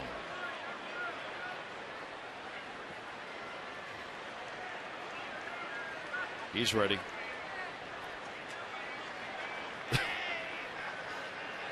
And the pitch will be taken for a strike. Here's Santana. Carlos Santana's flied out to left field twice, 1 for 10 in the series. The Orioles once again playing another big shift on Santana. It amazes me, Nate McLouth on that last play. You know, GIAMBI shoots that ball down the left field line, and Nate McLouth is standing right there, and it just goes to show you they know all the tendencies. They say, okay, if he hits a ball to left field, that's where it's going to go. The whole field is pulled over to the right side, and Nate McLouth is standing out there in left field ready to go. Adam Jones even playing on the right side of second base. The amazing work of those who deal with the scouting reports. And a strikeout number 7 for Gonzalez. The homer by AVILES leading off the inning has given the Indians the lead, 3-2.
Tonight, Lonnie Chisenhall with the solo shot off Miguel Gonzalez in the second inning. Puts the Tribe ahead, but Ryan Flaherty answers right back in the second with a big single, scoring Davis and Wieters. But Chisenhall again, a big RBI double. And then AVILES with the solo shot in the fifth. The Indians have the lead. Remember, Geico saving people money on more than just car insurance. Here's your starting pitcher comparison. Kluber, 4 innings pitched, 5 hits, 2 earned runs, 1 base on ball, 3 strikeouts. Miguel Gonzalez with the 5 innings, 8 hits, 3 earned runs, couple solo shots in there, but 7 strikeouts, 87 pitches. Kluber gets that lead back and see if he can hang on to it again. Indians had the 1-0 lead. The Orioles went up 2-1. Indians came back, tied it up, and now have the 3-2 lead. And the pitch taken for a strike. Ryan Flaherty accounting for his 2 RBIs. The base hit he got, now has a 7-game hit streak, raising his average to 205 on the year. And he will foul that one away. Orioles batting in the bottom half of the 5th inning. Well, that's one of the adjustments right there that Ryan Flaherty has made. That's a pretty good changeup. It's up in the zone, but he's able to stay back and trust his hands, and had a pretty good pass on that pitch. Way up high, gets away from him. Tigers lost to the Angels today, 3-1, so chance for the Indians to move to within a game and a half of their division leading Detroit Tigers. Here's the 1-2 delivery on the way, and that will be inside. 2-ball, 2-strike count. By the way, Cabrera with the Tigers did pick up base hit in the ball game. He's got 112. Manny Machado's got 110 now. Manny with a hit in this game, and another base hit for Flaherty. So Flaherty continues to try and make the decision tough on what happens when Roberts comes back. 2 for 2 in the ball game. And for the 5th inning, home run bonus for this inning only. Tonight's Maryland Lottery hit a big contestant of the game gets 500 for any Orioles home run in the inning. Cal Netor Jr. has already won 1,100 For your chance to be the Maryland Lottery hit a big contestant of the game, play 5-card cash. Go to mdlottery.com/Orioles to enter. So looking for a homer for a contestant here in the 5th inning. Nate McLouth has had a single, 1 for 2 in the ball game. Nate checking in with Bobby Dickerson down at third. Chisenhall, third baseman, in on the grass. 1-0. Wow, that's a real good cutter right there from Kluber down and in to Nate McLouth. The Orioles in a great opportunity. Of course, Ryan Flaherty, beautiful piece of hitting there, going the other way on an off-speed pitch. The Orioles top of the order. Nate McLouth certainly an opportunity with that hole open. Flash over there at first. 1-1 delivery, and that's going to miss inside. And the thumpers behind McLouth, Machado, Markakis, Davis, Jones. 69 pitches thrown in the ball game. Corey Kluber looking over at first base. Not a big lead for Flaherty. 2-1 delivery to McLouth, and that's there for a strike. McLouth has been on base now in 30 of the last 34 ball games. He's had 21 multi-hit games for the Orioles and has continued to run that average up. 282 as he stands in now. 2-2 delivery to him, and McLouth works it to a 3-2 count.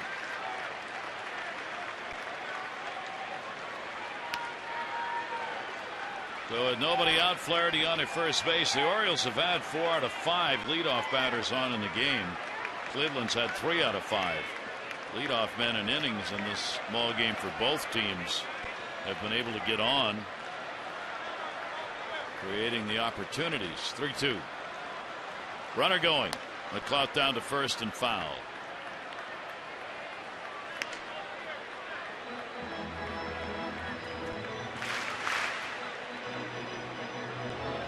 Flaherty checking back over to third base, see if they want him running again.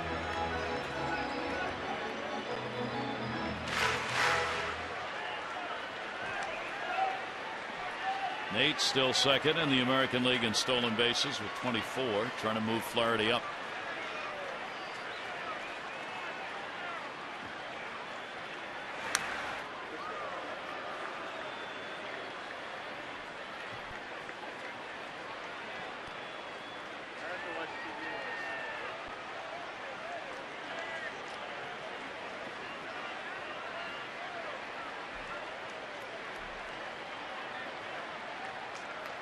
Waiting on the 3-2. Runner goes again. Fouled off again. Ryan Flaherty getting his running in. Once again checking back. Where signs can change throughout the course of an at bat, even in a 3-2 count.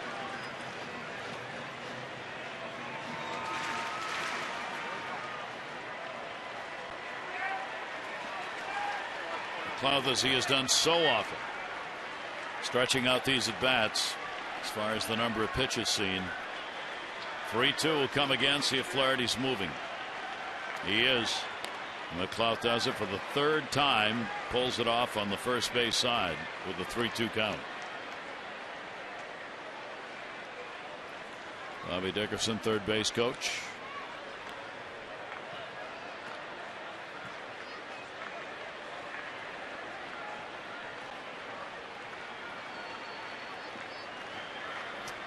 This will be the 9th pitch of this at bat. 3-2, runner goes again, and this time a base hit into center. Flaherty will head over to third base, and McLouth wins the battle on the 9th pitch scene. Picks up his 2nd hit of the game.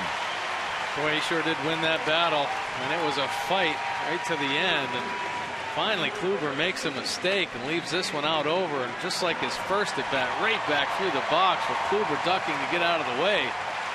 Ryan Flaherty on the move easily into third base. So the Orioles have runners on at first and third.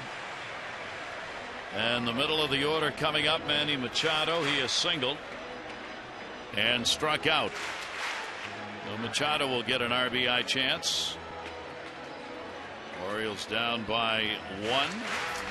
For Manny, the 33 multi-hit games are the most in the majors. And, of course, still leads with the most doubles in the majors. As we showed you, 10 ahead of the National League leader, Yadier Molina. First and third, nobody out. And a swing and a miss on an off-speed delivery away. Pretty good pass there. You see the extension Manny Machado can get on his swing. Great loop. Pretty direct to the baseball, but then huge finish on the end. Manny at 373 with runners in scoring position coming into the ball game. Pitch outside. Nice play by Santana. Manny was ranked 4th at the start of the day in these situations. Chris Davis 2nd at 405. Santana holding the runner. And the Manny chant begins here at Camden Yards. Yeah, this is certainly a pressure situation on this Indians defense with Nate McLouth at first base. Manny Machado might try to put some action going, get Nate McLouth moving. Infielders obviously checking their coverage.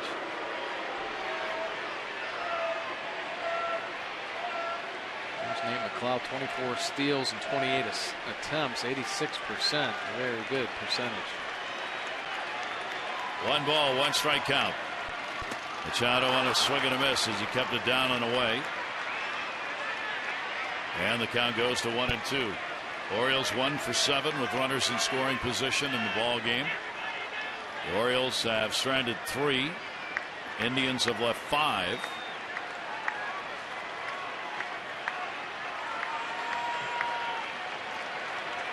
One, 2 count. McLouth not going at first, and well, put it a little bit further outside, gets the strikeout. That'll be his 4th. Corey Kluber just kept moving it out, and out a little more. And Machado arguing with the home plate umpire, Will Little. Did he get thrown out of the game? He did. Whatever was said, Will Little in his first game behind the plate at the major league level has tossed him. Well, Buck met Will Little last night at first base on a Manny Machado call. And I think Manny might have been showing some frustration about last night's game there, arguing whether or not that ball was fouled off. See Manny kind of laughing about it sarcastically.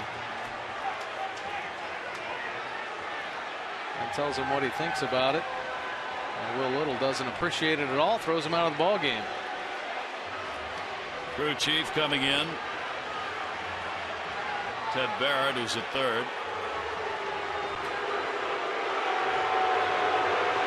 So the Orioles have lost Manny Machado for the remainder of the ball game.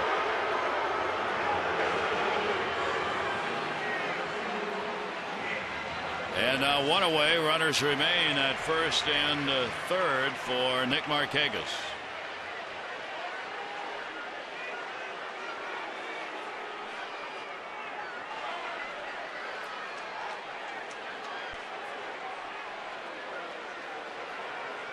Markakis has hit into a double play and grounded out. Boy, these key hits in this ball game for both teams are hard to come by.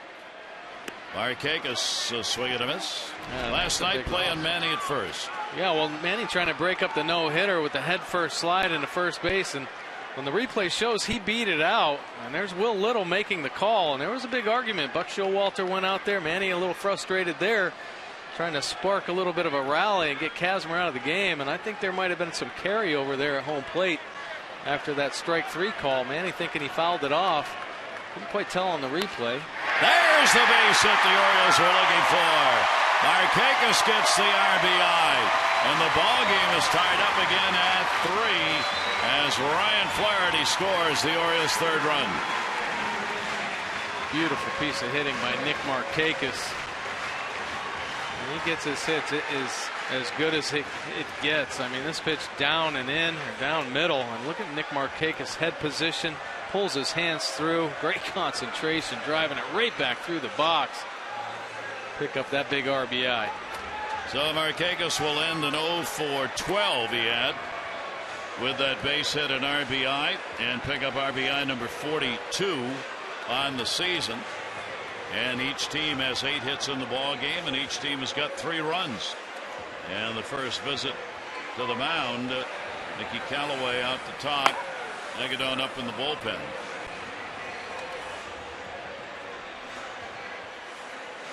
So game number 4 of this series, a real grinded out affair. We're only halfway through the ball game, and each team's been able to get runners on base. Pitchers have been able to tap out the fire for the most part. Markakis comes through, and the Orioles could have a big inning here with still only 1 down and 2 on. Yeah, Orioles put some good pressure on in this inning. Big base hits. Not trying to do too much, just coming up with some clutch singles right now. Jones has lined out and flied out. 1 down, 2 on.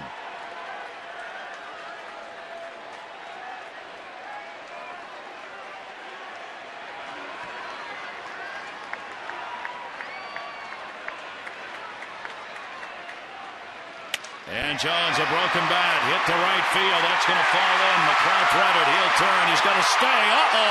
Markakis has fallen down, but they don't see it. Markakis fell down between second and third, thinking McLeod was going to score.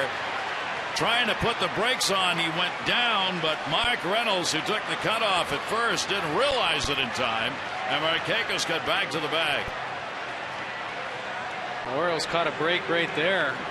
Adam Jones finding a hole out there in right field. It drops in. Nate McLeod, he initially, I think, held up.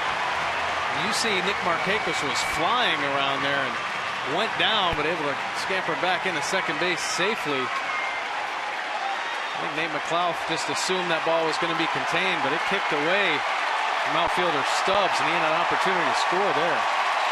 Now here is Davis. Bases loaded, only 1 away. Davis will take it down low for a ball. Davis has already doubled, drawn a walk, scored. 2 career grand slams for Chris Davis. This year he's had 1 grand slam, 2 for 6 with the bases loaded. And the pitch taken inside, and it goes to 2-0. You fall behind on Chris Davis, and he just becomes much more dangerous. Obviously, the great numbers throughout the course of the season, but man, oh man, you got to come to him now. And he has done some damage. Took it out on 2-0 counts, 500 batting average this season. 2-0 delivery on the way, and Davis on a swing and a miss, 2-1. Well, he's not going to get cheated, that's for sure. He's the designated hitter for the Orioles in tonight's ball game, with Ishikawa making the start at first base. A big chance for the Orioles. They've tied the ball game up. RBI by Markakis. Have them loaded. 2-1. Chopper towards second base. Kipnis, will they get 2? Here's the relay. Not in time, and the Orioles get the lead. McLeod will score. Davis, the run batted in, and the Orioles have a 4-3 advantage. Well, we talked earlier about Chris Davis's speed, something that goes unnoticed. And he hustled down that first base line. There's a little bit of an argument out there at second base. It's about how aggressive Adam Jones went in, but that's his ball game, man. He goes in there hard at second, and this is the big leagues. You better be ready to get taken out. Nothing wrong with that slide at all. You got to be within reach distance of the bag with either your hands or your feet, and he clearly was. Yeah. Slides right over the base. Yep. That's a good aggressive big league slide right there. I think AVILES was just, oh, he's saying safe.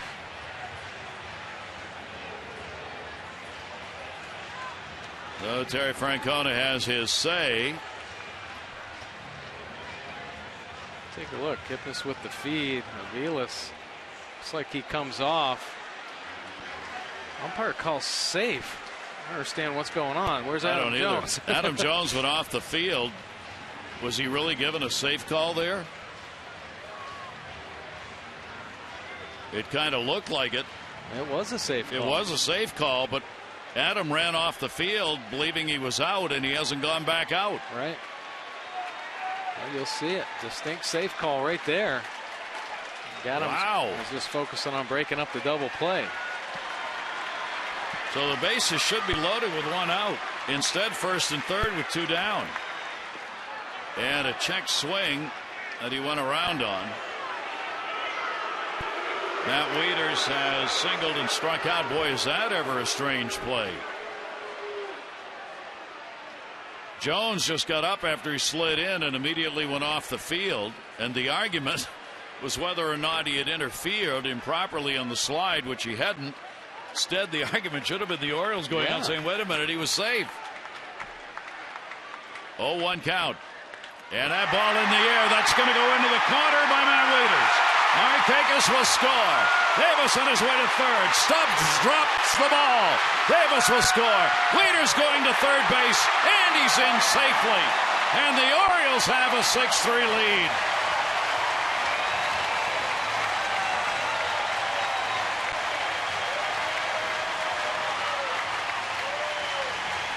Wieters with our Lexus of Towson drive of the game.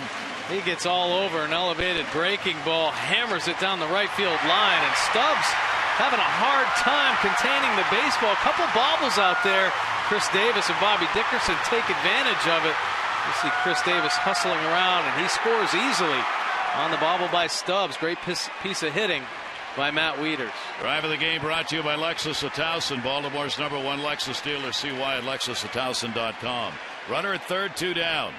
J.J. Hardy will take the pitch inside. We'll see if it's a triple or a double and how many RBIs they give to Matt Wieters on that play. There is an error up on the board charged to the Indians. A 1-0 count, two down. Orioles on top, 6-3. And the pitch is taken for a strike. J.J. Hardy trying to get another run in from third base. Now we understand the ruling was that Adam Jones was out of the base path going into second base, and that's why he was called out. I don't know who made that call. Certainly wasn't DeMuro. He called him safe. Here's the 1-1 delivery, and the pitch is taken outside, and the count goes to 2-1. I mean, DeMuro would not have been able to see that play. It would have to have been the first base umpire, Scott Berry, but he was out watching the ball in right field. So I don't know. We'll ask. And the ball is popped foul. So Wieters will be credited with a double and one RBI. An error charged on Stubb, allowing the second runner to score and allowing Wieters to move over to third base. And the Orioles now up by 3 in a big fifth inning. Hardy two down, 2-2 delivery to him, and that'll be up high, 3-2. Well, this will probably be it for the Indian starter, as he has up to 93 pitches thrown in the inning and has now given up 6 runs on 10 hits in the ballgame. They've kind of been waiting once again for the Orioles offense to kind of explode. They did against Masterson. And here's a great sign of what they can do. This will be a tough play. No play. And he kicks it. Hardy will stay at first base.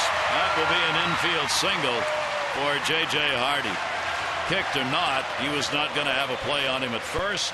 He'll pick up the RBI. Wieters scores, and the Orioles have 7 on the board. J.J. Hardy picking up this infield single, and you'll see Kluber clubs this one over into his dugout. And it drops, kicks it here. Mishandle, and then the boot. Off it goes. Something that goes unnoticed here in this inning. Matt Wieters was on third base. Now, it was a great read by Matt, seeing the throw home and able to score for J.J. Hardy. So the Orioles have sent 8 to the plate here in the fifth inning, a 7-3 lead. They have chased the Indians starter. Terry Francona will go to the bullpen.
Nick Hagedorn coming in relief. This will be his 27th appearance. A lofty earned run average of 5.70. Does have 20 strikeouts though. A little erratic with the 15 base on balls. Pretty much a two-pitch pitcher. Power fastball. Get it up to 96. Hard slider. He'll throw in the low 80s. So the Orioles' big inning will continue with the 9th Oriole coming to the plate. 27-year-old left-hander trying to find a way out of the inning with 2 down. The Orioles have a 7-3 lead. Hardy picking up the RBI on the infield base hit. His 46 run batted into the year. He's over at first base with his former teammate Mark Reynolds. And Ishikawa will come to the plate. Ishikawa is grounded out and struck out. 7 runs, 11 hits for the Orioles. And they now have the 7-3 lead.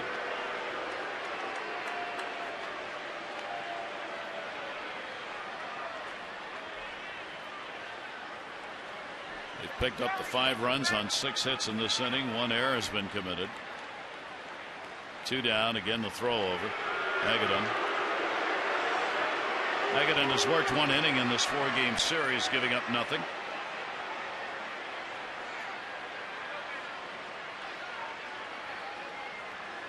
Picked up a strikeout and surrendered a walk in the inning worked. 2 down. Ishikawa waiting, and the overhand pitch is in there for a strike.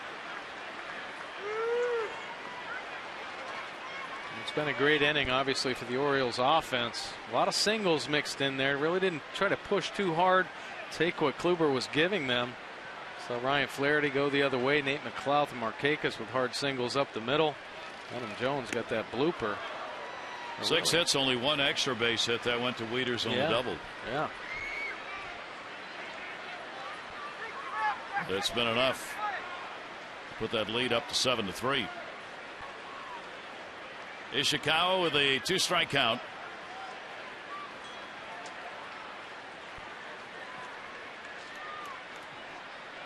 Hagedorn with the 0-2, and way up high and outside, and the count goes to 1-2. Well, Hagedorn, he can get a little bit erratic. Over 5 walks per 9 innings. Does have that strikeout pitch. He's averaging 7 strikeouts per 9, but command certainly an issue.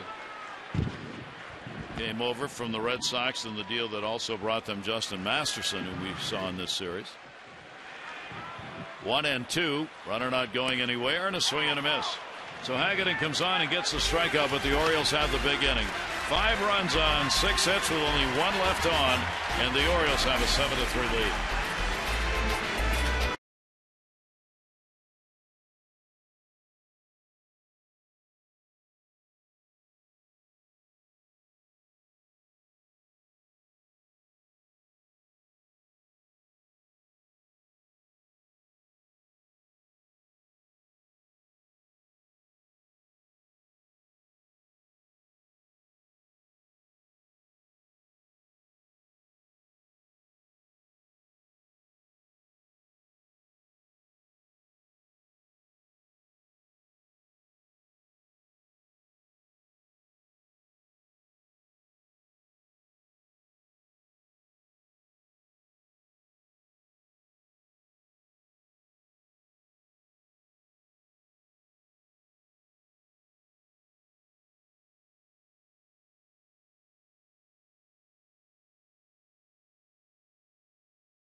Try this at home. Apparently, though, for Miguel Gonzalez, it works, as he has reached a season-high 7 strikeouts for the 3rd time this year in the Oriole bats.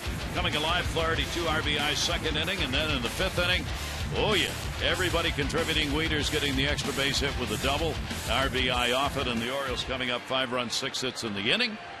And the O's now lead the Indians 7-3. So, with the Orioles, Manny Machado being thrown out of the ballgame, Flaherty goes from second to third. He's on the left, and Casilla will come into play at second base and bat in the number 2 spot. Yeah, Casilla, he's played back-to-back games, so certainly comfortable getting out there, but kind of a surprise, Manny Machado getting ejected from this ball game. Got to get those firsts out of the way. Yes. I think that's his first. Here is Brantley to lead it off. So Gonzalez out. Hasn't walked anybody. Has struck out 7. Given up 3 runs. The runners on in every inning in this ball game. So Gonzalez would like to get a clean one here. And the pitch, a strike on the outside corner that Brantley didn't agree with. Brantley a double. Scored in the 4th. 1 for 2 in the ball game. We talk about Miguel Gonzalez's recent success. Very dominant. Obviously 3 runs or fewer in 4 straight starts, but he's gone deep in 7 of his last 8 outings, 6 innings or more. So Miguel Gonzalez really settling in and stabilizing this rotation as he once again starts to work into the 6th inning. 1 ball, 2 strike count. Brantley, Reynolds, Chisenhall, 6, 7, 8 in the order. Michael Brantley will take the pitch up high, and it goes to 2-2. Gonzalez had some long innings where he went deep into the pitch count, so he's up to 91 pitches thrown. 2 ball, 2 strike count on Brantley. And he'll put that in the air. Left center, Jones will make the catch. Brantley is retired. Gonzalez with a big lead here and a chance to add to this number. Most consecutive home starts for the Orioles with a team win. You got to go back to Mike Teflani. As you see, he had 16 one year, 15 another. Mike Cuellar 14 consecutive home starts in which the team had a win. Miguel Gonzalez now going back has 10 times he's made a start for the Orioles in this ballpark, and the team has won 10 consecutive. And the pitch will be taken for a strike. As we told you, he is 3-0 himself at home this year. Mike Reynolds has struck out and grounded out.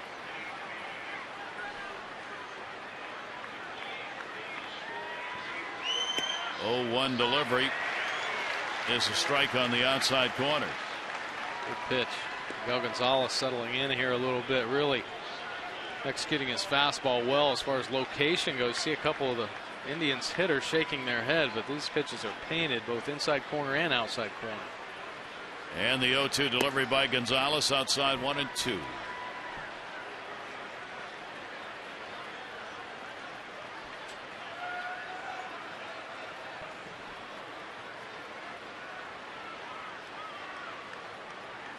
One ball, 2 strike count. And chop foul. Well, we got a ruling on that Jones situation at second base where the umpire called him safe and he left the field believing he was out. The reason he was out is he left the field.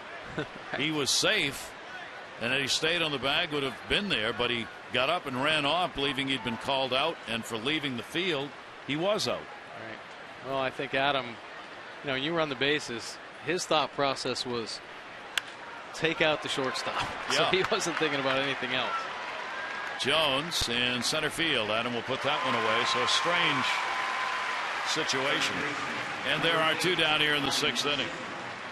With membership reaching record levels, the Junior Orioles Dugout Club is on sale for a limited time only for kids 14 and under. You get a ticket to 6 games starting July 8th, a hat, the backpack, and more, and it's only $15. Family and friends can get tickets starting as low as $6 and upgrade to lower level seats. Don't miss this great value. Visit Orioles.com/dugout club. Lonnie Chisenhall puts that one up in the air the other way. Markakis coming in. And for Gonzalez, after his club gets him the 5 runs in the 5th inning, he comes back and is his first clean inning of the ball game. Orioles up 7-3.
Tomorrow for more O's action as the Birds welcome the Yankees to town.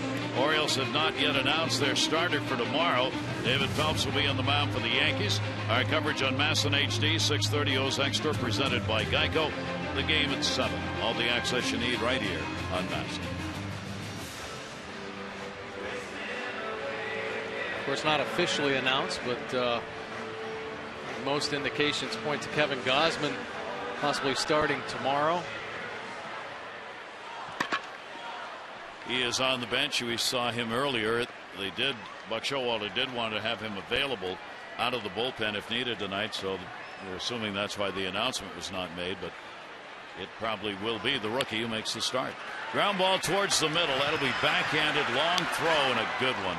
Nice play by Kipnis to record the first out of the inning. When the Orioles win, everyone wins all season long. The Orioles win and score 5 or more. You get 50% off the regular menu price online orders at Papa John's. Just enter promo code Orioles5. Better ingredients, better pizza. Papa John's, valid at participating Orioles area Papa John's. Real good defensive play. Kipnis going over to get the out.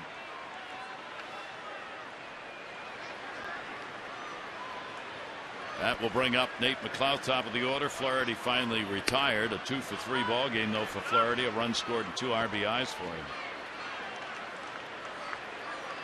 For Nate McLeod, Thea's had a couple of singles, 2 for 3, and a run scored. Orioles batting in the bottom of the 6th inning with a 7-3 lead. And inside to him. Final line on the starter, Corey Kluber, will be 4 2/3 innings, 7 runs, 6 earned, with a walk, 4 strikeouts, and 11 hits.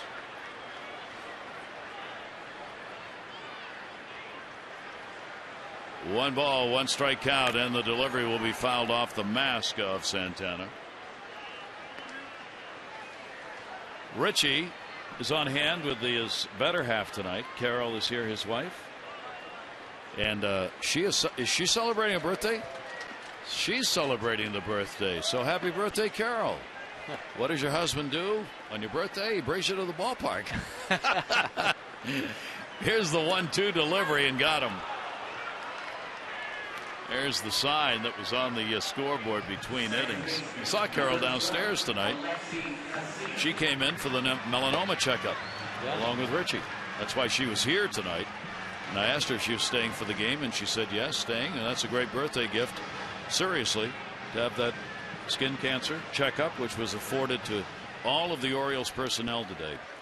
Ball players, coaches, managers, people who work in the ballpark, MASN folks. Mike and I both went down. So important. You get that done at least once a year to have that checkup for skin cancer. Especially if you're a baseball fan, because you're always out in the sun. Yep. Especially if you have blonde hair and blue eyes. Seriously. Oh, yeah. You're more susceptible. Fouled away. Casilla gets his first at bat. Manny Machado thrown out, arguing or discussing a strikeout in his last at bat of the ball game. He didn't know that then. Does now. 0-1 count on Casilla. 0-1 delivery on the way. For the aficionados, minutia of the game, that play with Jones being called out will be talked about for a while as to how the scoring should go. Jim Henneman, the great writer who does a lot of official scoring here, working the ball game tonight, had to reach back for that one and figure out how the heck do you score that play when Jones ran off the field after he was called safe. So he gets called out for leaving the base paths. In fact, he left the whole field. Fouled away. There's also an error charged on that play. They charged AVILES with an error for coming off the bag too soon at second base, or otherwise they would have had a chance at a double play or whatever, but he did come off too soon. He did. So he got charged with an error. So there were two errors in that inning, his and the one by Stubbs in right field when he bobbled the ball. There you go. Well, Adam Jones can cause a lot of middle infielders to get rattled out there, and you saw how fast AVILES was getting out of the way. I mean, words out. I mean, he goes in old school style to get somebody and break up a double play, and AVILES was well aware of that. I mean, he was already out in right field trying to turn that double play. Showing the intelligence of a very fine shortstop, we might add, even if he is charged with an error. 1-2 strike count on Casilla. Now tomorrow we're going to have to go to Adam Jones and ask directly how he planned that all out, because he will be able to tell us that. By tomorrow he'll have the full story on how he had that plan. Matt Albers in the bullpen.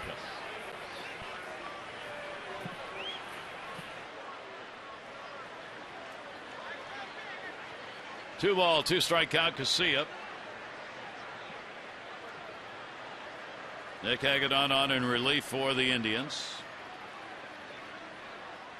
And that ball stroked in the air, left center field. It's deep, but not deep enough for Casilla as BOURN goes out to get it.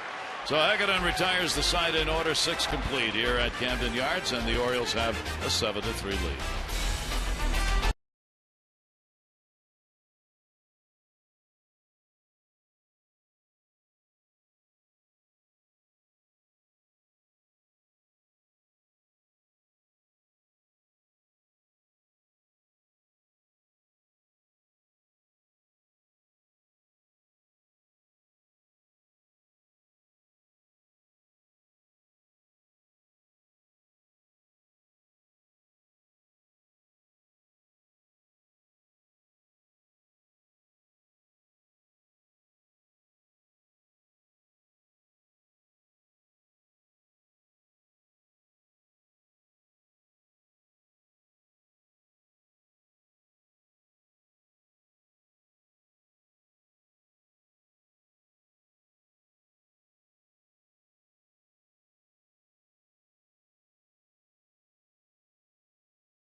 Head and shoulders. For Gonzalez, the whiffs piling up in this ball game as he has 7 of them. And he's gone up and down the lineup to get them. Kipnis, the hottest hitter, has struck out twice in this ball game for Miguel Gonzalez. Season high in strikeout 7 for the 3rd time. Been pitching very well. Once again, getting deep into the ball game. I mean, certainly has helped stabilize the rotation and help the bullpen. Orioles starting pitchers have done a fine job getting deep into games. Miguel Gonzalez up to 98. His last start ended up throwing 111 pitches up in Toronto. Another great outing, though, by Miguel. And he'll work here in the 7th inning. Stubbs a single, and he is flied out. Orioles starters have to go deeper. It's been made clear by their manager, and the Oriole pitchers are recognizing that.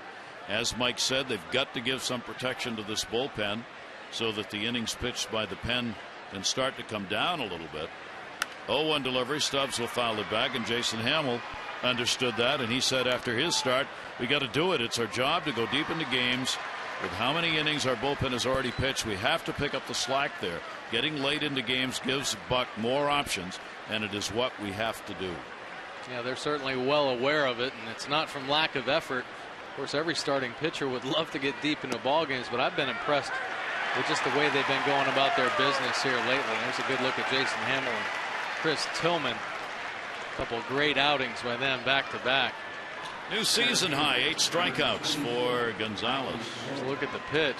Bottom drops out of this split finger right at the bottom of the strike zone, locking Stubbs up.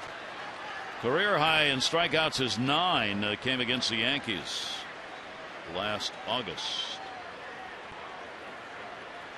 1 down. Michael Bourn at the top of the order, 1 for 3 in the ball game. A couple of hits and 18 at bats here in this series. Bourn came in with just a 154 average against the Orioles, and that's gone down again in this game. But he'll put it up a notch right there as he gets the base hit with 1 away. 1 on here in the 7th inning. MLB.com at bat, #1 source for live baseball every way you go. Available on iPhone, iPad, Android, BlackBerry 10. At bat delivers Oriole baseball, live audio, pitch striking, stats, news, highlights, and more. Text at bat 31826 or go to Orioles.com for details. Ryan Mattis warming up for the O's.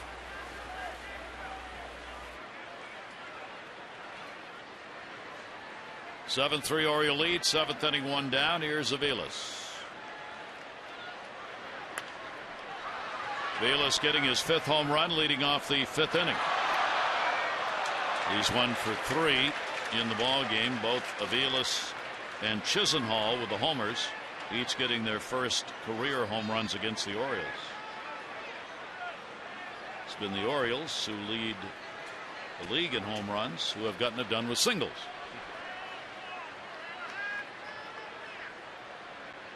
Very short lead at first base, and a timeout asked for and recognized, even though the pitch was delivered. Yeah, home plate umpire Will Little gave him the timeout. I thought it might have been a little late, and everybody vacated. Little went right, Aviles went left. And you saw where Showalter went. Here's the 0-1 delivery. 0-2. Gonzalez still looks strong. He sure does. I mean, his split finger is fabulous right now. Even with his pitch count up over 100, 105. I'll tell you what, that last inning was a huge shutdown inning for Miguel Gonzalez. Certainly helped his team and his confidence. He's pitched well throughout this whole game. And he gets the call. So he's got 9, equaling a career high in strikeouts, and that's all he's going to get because he's done. Yeah, another split finger. The first one fades down and away. This one down and in to pick up that big strikeout. Kipnis coming up. They'll go to the bullpen. Brian Mattis. You'll listen to the crowd. Miguel Gonzalez, the new daddy. There's one for the kid.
Gonzalez with another great effort.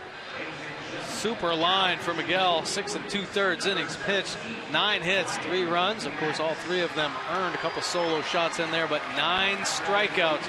Back-to-back great performances by Miguel Gonzalez, and he had a fabulous month of June.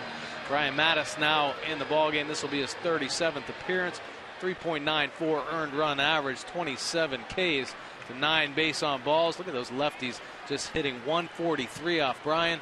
Righties a little bit better at 321. Runner at first base, 2 down. Jason Kipnis, the left-hander, up a single and 2 strikeouts in the ball game for Kipnis, hitting .316 off left-handers this year, extending his hit streak to 9 games. He's got BOURN on at first, the 2 away, and that pitch by Brian Mattis in there for a strike. 3rd time this year that Gonzalez has worked a ball game where he has not walked a batter.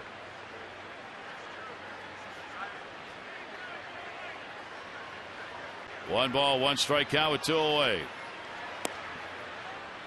And that pitch taken and a 2-ball, 1 strike count. Orioles trying to even up this 4-game set, with the Indians coming back to win 4-3 in the ball game last night. Orioles a 6-3 win the night before, and Cleveland won the opener 5-2. Ball put up in the air. Casilla goes back. He'll make the play. Kipnis is retired. No runs, 1 hit, no errors. 7th inning stretch time at Camden Yards.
A 3 lead, and as you can see, it is raining here at Camden Yards. We welcome those of you joining us after the Diamondbacks defeated the Nats in 11 by a score of 3-2. Our bonus coverage on MASN HD here in this one.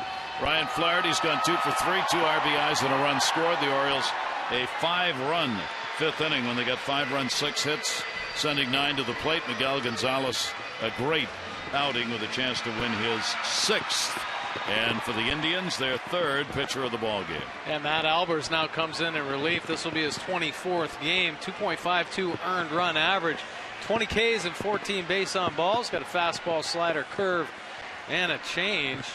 Actually pitches much better at home. 1.80 earned run at home and a 3.60 on the road. And you take a look at our Infinity Do-Up here in the inning. Nick Markakis tonight with a 1 for 3. Adam Jones a 1 for 3. And Chris Davis the 1 for 2. It's really pouring. Grounds crew is out and talking with Ted Barrett, the crew chief at third base. I mean, trying to play right now is almost impossible. And the players can't believe they're going on with it, and they're not going to. They really had to do this. I mean, nobody wants this. Cleveland's got to go to Chicago to play a doubleheader tomorrow, and I mean everybody wants to get this game in and get it done, but I mean it's just raining way too hard. And Ted Barrett absolutely correct in the decision, because it would be dangerous if you tried to go on in this kind of a torrential downpour. Sure would. I think Nick Markakis stood up there and said, I don't think I'll be able to see the baseball. I mean, it's coming down in sheets right now, and you can tell right there on the monitor. Grounds crew obviously working hard to cover up the field because a lot of rain has already come down. So we'll have a rain delay here, a downpour in the middle of the 7th with the Orioles on top in the ball game by a score of 7-3. And we'll see how long this one takes. And for the grounds crew, they're going to get soaked.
And we are back at Camden Yards, and the rain delay about to be ended. Matt Albers did not throw a pitch. The rains came. He got to the mound but never got to throw a pitch, so we resume action. Bottom of the 7th inning. Nick Markakis is up, and we start the inning with a pitch inside to him.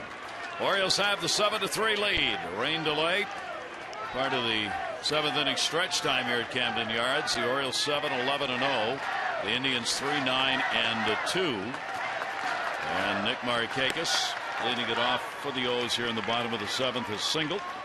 Picked up an RBI, scored a run, 1 for 3. 1 hour and 18-minute rain delay. 1 ball, 1 strikeout. And it's turned back to a very still night once again with hardly any breeze. 1 ball, 1 strike delivery.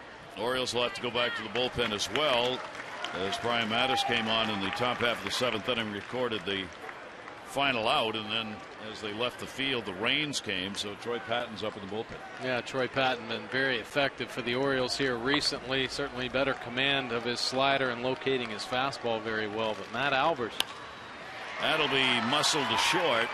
AVILES up. Matt Albers certainly familiar. The Orioles spent some time playing here. He's a power sinker, certainly his best weapon. And his secondary pitches are okay, but they play up because his power sinker is so effective. Matt has worked in one of the games for 2/3 of an inning here in this 4-game set, and retired the batters faced. Orioles Adam Jones coming up. Jones with a single. He is 1 for 3 in the ball game, involved in that strange play on a takeout slide at second base, where he was called safe, didn't realize it, got up, left the field, thus was called out because he left the field. And the Orioles ended up with 5 runs on 6 hits in that 5th inning when that happened. And the Orioles' other runs came in the 2nd. Ryan Flaherty, a 2 RBI base hit, driving in Davis and Wieters. The Oriole runs in the ball game. The other side of it, home runs by Chisenhall and AVILES, and an RBI double by Chisenhall are the 3 runs on the board for the Indians. A victory here by the Orioles, and it would even up the series at 2-2. There's Chisenhall, who's had the big night starting at third base. So 2 managers who just soon get it over, the one on the right because his team's ahead, the one on the left because his team's got a doubleheader coming up in Chicago tomorrow. They'd like to have a comeback. You don't give up games, but this is one of those situations, as we talked about, where honestly, almost for the sake of the ball club, for the longer span, you don't want to eat up the bullpen here, and they've really got to make some tough decisions. Brad Mills talking with Terry Francona on the bench. Here's the 2-1 delivery to Jones, and Albers will get a strike called in the outside corner. Well, you hear Buck Showalter talk all the time about doubleheaders and how they can really just mess up a rotation in a bullpen for an extended period of time. I mean, if you go into an extra inning game or your pitcher gets knocked out early, it can mess up your rotation for 2 weeks. Corey Kluber only lasted 4 2/3 in this ball game. 7 runs, 6 earned, walked 1, struck out 4, gave up 11 hits. That'll go off Albers. Kipnis got him. Nice play. 1-4-3. Jones is retired. 2 down, 7th inning. This copyrighted telecast presented by authority of the Orioles may not be reproduced or retransmitted in any form, and the accounts and descriptions of this game may not be disseminated without the express written consent of the Orioles.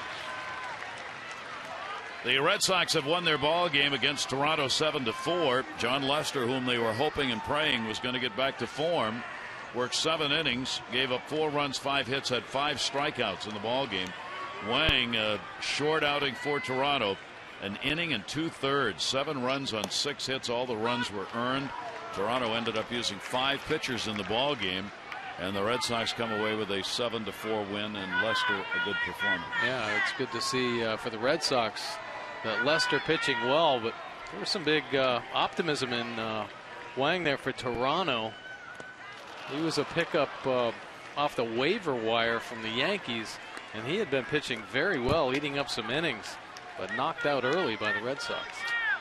Start of the set over the weekend for those 2 teams, and Boston now has won 3 ball games in a row. Toronto had that big 11-game win streak that got ended by Tampa Bay. 0-2 delivery on the way. Chris Davis. Davis, a walk in the second inning and he would score. A double in the fourth inning, stranded. Fielder's choice and an RBI picked up in the fifth inning for Chris Davis. 1 ball, 2 strike count on him. Chris at .331, league and major league leading, 28 home runs. And just gets enough to chop that one foul. Chris leads Encarnacion by 8 starting the day as far as the home runs are concerned. Joe Mauer's now moved into second place in the American League batting average. Cabrera, then Mauer, then Chris Davis. Cabrera was hitting .370 starting the day. He had a home run, his 23rd of the season for Detroit. There's a flick of the bat, literally, and a running catch made by Brantley in left field. Shattered that one. It's a 7-3 Orioles lead after the rain delay of an hour 18.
Here are the candidates tonight. Ryan Flaherty, big night. He's had a 2 for 3, runs scored, and 2 RBIs. Miguel Gonzalez with a great start.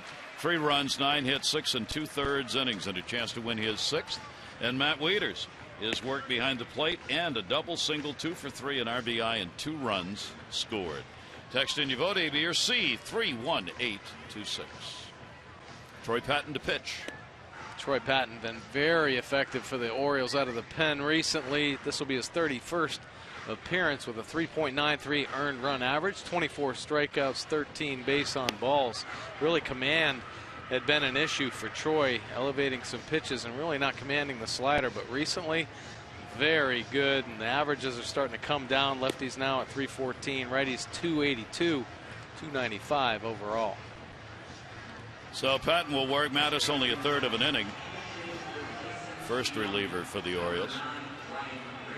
Giambi, Santana, and Brantley will be due up. Rayburn is going to come on and pinch hit for Giambi. Get the right-handed hitter in against the lefty Troy Patton. Giambi had a single, 1 for 3 in the ball game as the DH. So Rayburn ready to go here in the 8th inning. Troy Patton's delivery to him down to third base. Ryan Flaherty is playing at third, makes the play. Manny Machado got thrown out of the ball game in the 5th inning, arguing about a strike call. So Machado out of there, and Manny Machado had played in 1,206 consecutive innings before being ejected.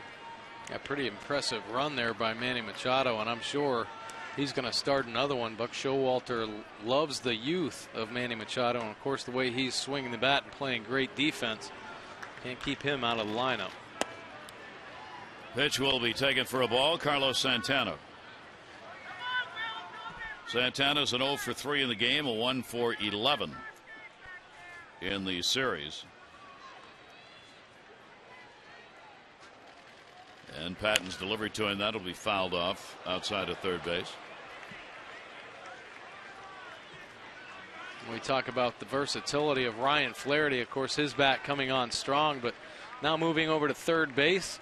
And we saw how versatile he could be last year, playing both outfield positions and second base and third. But in spring training, Buck Showalter played him a lot at shortstop as well. So Ryan Flaherty very valuable to the Orioles.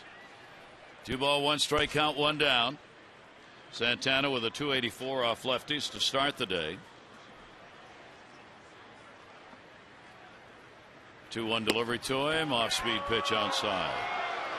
Real big crowd for this final game of the 4-game set. There were 33,036, 33,036 tickets sold.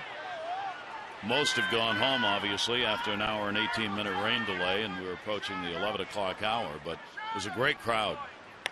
And as far as the Orioles are concerned, they hope they saw the better part of the ball game with the 5-run 6-hit 5th inning, and the Orioles jumping out on top, having to come from behind in the game to do it.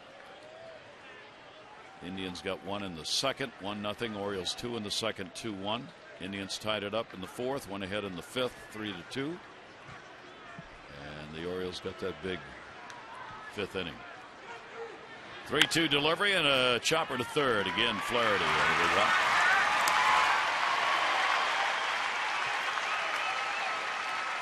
Good read on the high hopper by Ryan Flaherty. Really aggressive first step. We'll get that one in the air, make it look routine. 2 down in the 8th inning, and that'll bring up Brantley. A double, 1 for 3, 3 hits in 13 at bats in the series.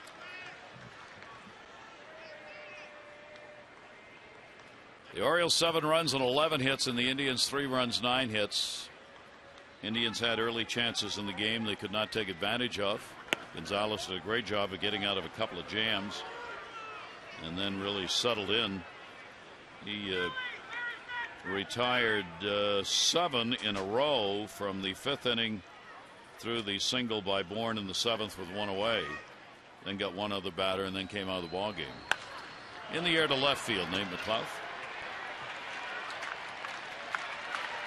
And that will do it here in the 8th inning. Good job by Patton as he retires the side in order. The Orioles coming up. Waiters, Hardy, Ishikawa duo.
First Blue Cross Blue Shield contributes $50 supporting the Y of Central Maryland's Fit and Fun program.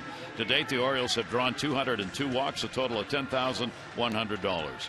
Care First Blue Cross Blue Shield encourages each of us to take that first step towards a healthier and more active lifestyle. Gary Thorne and Mike Bordick, our family on hand watching this ball game. Hi, what's up? What's up, Bubba? Look at these guys. Loving it. School year's over. Get to stay up late. Stay at the ballpark. Just having a great time. Love the souls, lime-colored souls there, ready for summer, my dear. That's it. A new generation of Oriole fans. Yes. You know, from last year, obviously the success that the Orioles had, and there is a lot of excitement. Brian Shaw now comes into the ball game. 3.31 earned run average, has 32 strikeouts to 13 base on balls this year. And Shaw will work to Wieters. So you can see what Terry Francona is doing here. Rather than, you can put one guy out like maybe an Albers and have him eat up a couple of innings. Instead of doing that, he's trying to keep everybody available for tomorrow by working them only one inning here. Hagedorn came on, worked an inning in the third, couple of strikeouts. Albers an inning, zeros across. Now Shaw working here in the eighth. Good game for Matt Wieters with the double, single, 2 runs scored, RBI, 1 strikeout in there. That one is popped up, and that'll go to the seats foul. Matt now at 231 on the year, 10 homers and 39 RBIs. Orioles with a victory here will split the 4 games, and their series record will go to 16-7-3 on the year. 1-2 delivery, came back inside and missed with it on Wieters. 2-2. Well, after watching the Cleveland Indians here in this 4-game series, you can tell how they're certainly going to compete with the Tigers there in the Central. Some pretty good arms, starting rotation. So some interesting arms coming out of the pen. Different looks.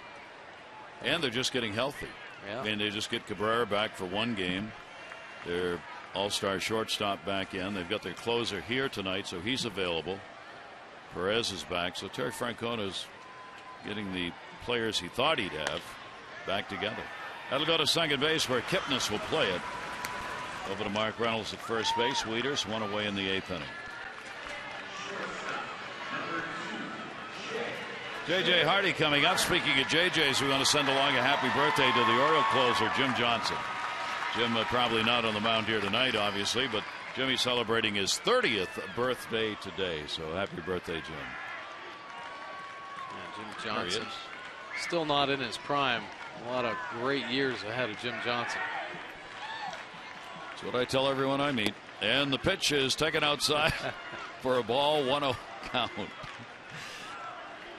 About Jim Johnson. I tell people that about Jim Johnson. Yeah. Not sure why you were laughing there, but. And the pitch is outside. 266, 15 homers for the Orioles shortstop.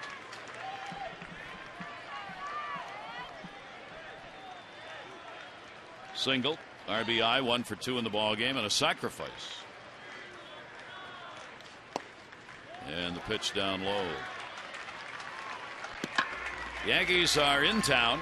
I know that because their broadcasters were kind enough to email me, tweet, and everything else they could to tell me how much they were enjoying their dinner, sending me pictures of martinis.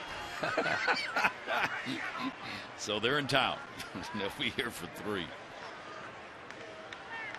Starts tomorrow night with the Orioles yet to announce their starter. David Phelps will be going for the Yankees. Mike Reynolds at first base says I got it, and he does. Hardy retired, and there are 2 down. 7 o'clock ball game for tomorrow night.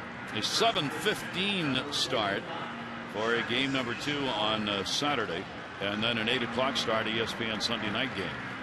Zach Britton, CZ Sabathia will go on Saturday.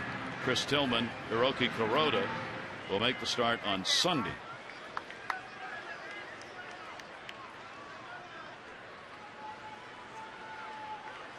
We are assuming Kevin Gausman, but you don't want to assume in this game, will be making the start for the Orioles tomorrow night. And the pitch is taken for a strike. Ishikawa, the first baseman tonight, struck out twice and is grounded out.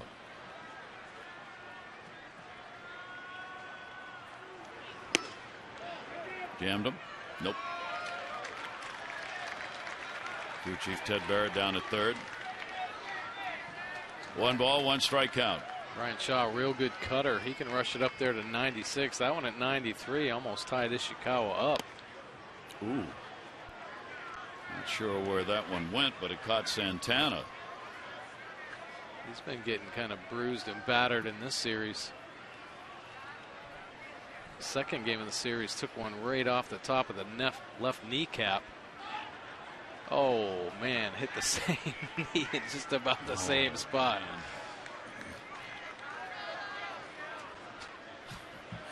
You can physically see him shaking his head. What? I should have been a first baseman. Why did I do this? And the pitch is taken up high. 2 ball, 2 strike count.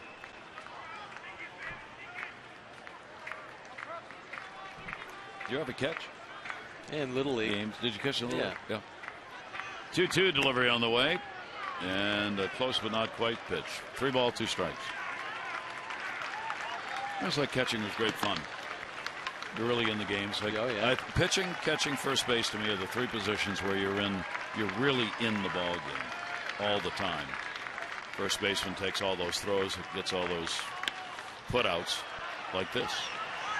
Kipnis will make the play over to Reynolds, and he had to reach for it. Got it though. Ishikawa retired, a 1-2-3 inning. We go to the 9th. The Orioles 3 outs away from a W.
Baseball on Masson brought to you by Southwest Airlines.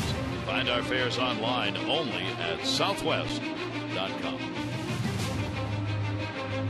The arts district of the city. New restaurants have opened up there, museum there. Downtown Baltimore.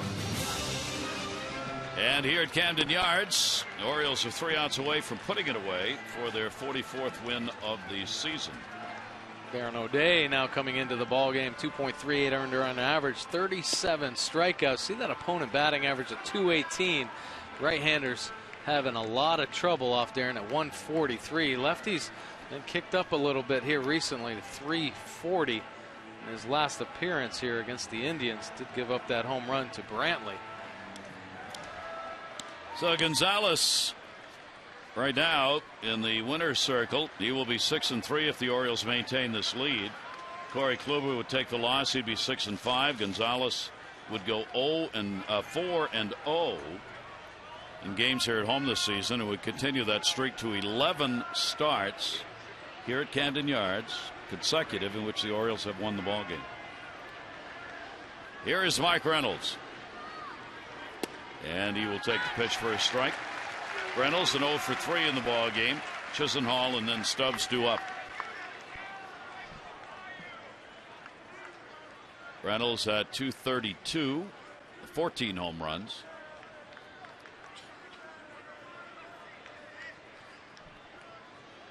Shift on in the infield against him, and the pitch up and away. 1 ball, 1 strike.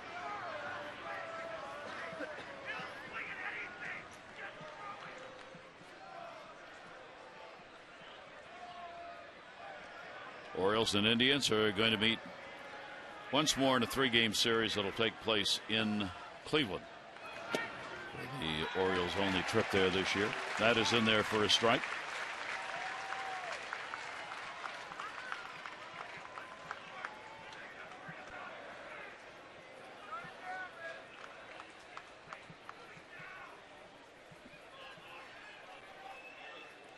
1 ball, 2 strike count. O'Day is delivered to Reynolds, and he'll foul it back. Orioles in Cleveland, 1st of September for the 3-game series there. Could be meaningful for both teams. Could be very meaningful. That's the time of year. Obviously, we were talking yesterday about this being the dog days, and then you look up in August, see where you stand, and beginning of September could be crucial games.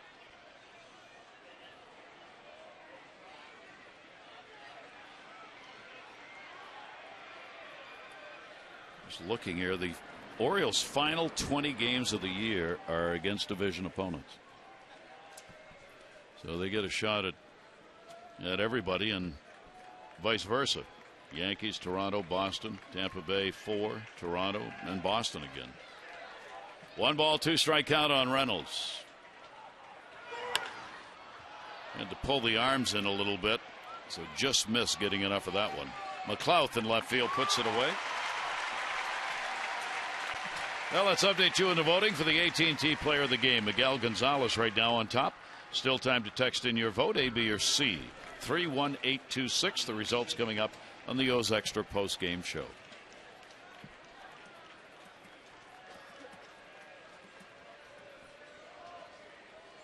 Chisenhall with the home run that came in the 2nd inning, his 4th of the year. RBI double in the 4th inning, 2 for 3 in the ball game. Chisenhall, his home run was on Utah Street, by the way. That's a base hit up the middle, so big night for him. He's got a hot bat going. 3 for 4. His home run was the 70th all time to be hit onto Utah Street, the 42nd by an opponent, the 4th to be hit out there this year, and the 5th time someone from the Cleveland team has put one out there on Utah Street. He really got a hold of it and gave it a 1 hop to the warehouse on the homer off Gonzalez in the 2nd inning. He's on, 1 down. Drew Stubbs, a single, 1 for 3.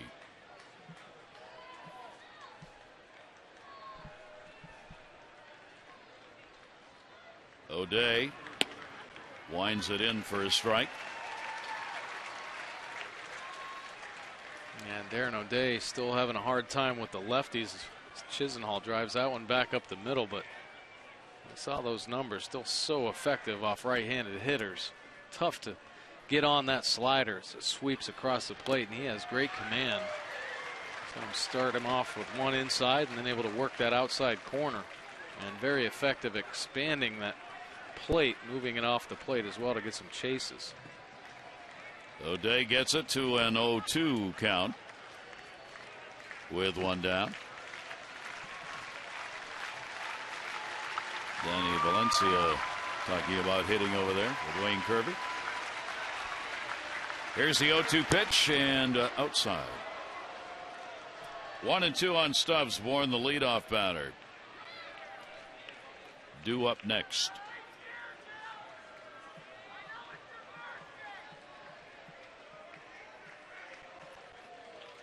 Short lead, Chisenhall at first base. Here's the 1-2 delivery. Pretty good pitch right there from Darren O'Day. Matt Wieters wanted that call. Of course, Darren O'Day did as well.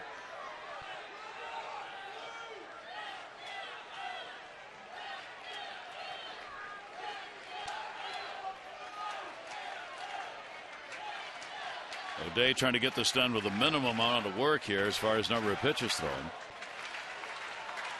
2 ball, 2 strike count. 1 away, runner off first base. And got him to go. O'Day gets a strikeout on Stubbs, 2 down.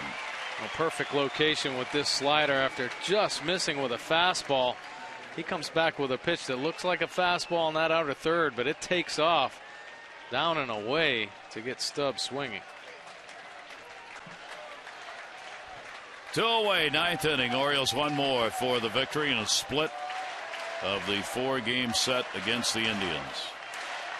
Orioles would pick up their 22nd win at home and have 22 wins both at home and on the road.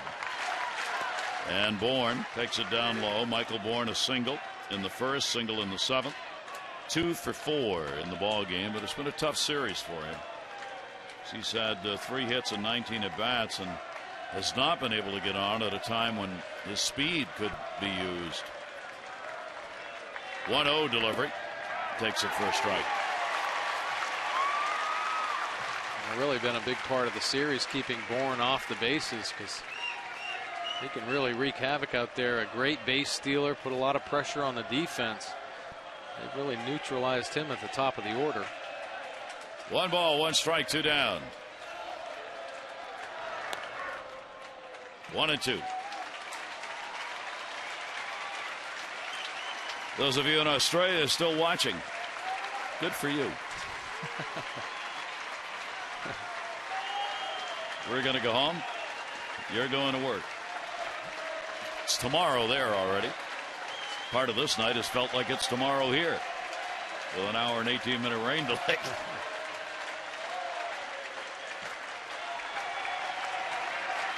1 ball, 2 strike count from O'Day. And a check swing foul. Just nicked that one by Wieters. Count will stay at 1-2.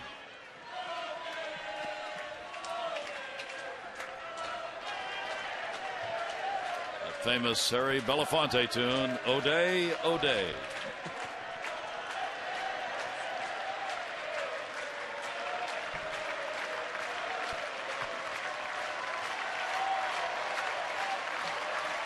Again, the 1-2 delivery on the way and foul back again.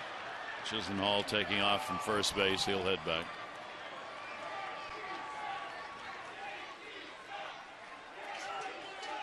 Preparation for the Yankee game going on as well.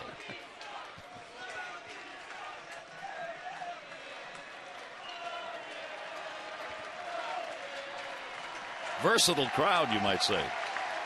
1 ball, 2 strike count on BOURN. Here's the delivery. Ground ball towards first base. Ishikawa's got it. This game's over. So the Orioles come away with the victory. O'Day, no runs, 1 hit, no errors, and 1 left on base here in the 9th inning. And for the Orioles and Cleveland, they split the 4-game set.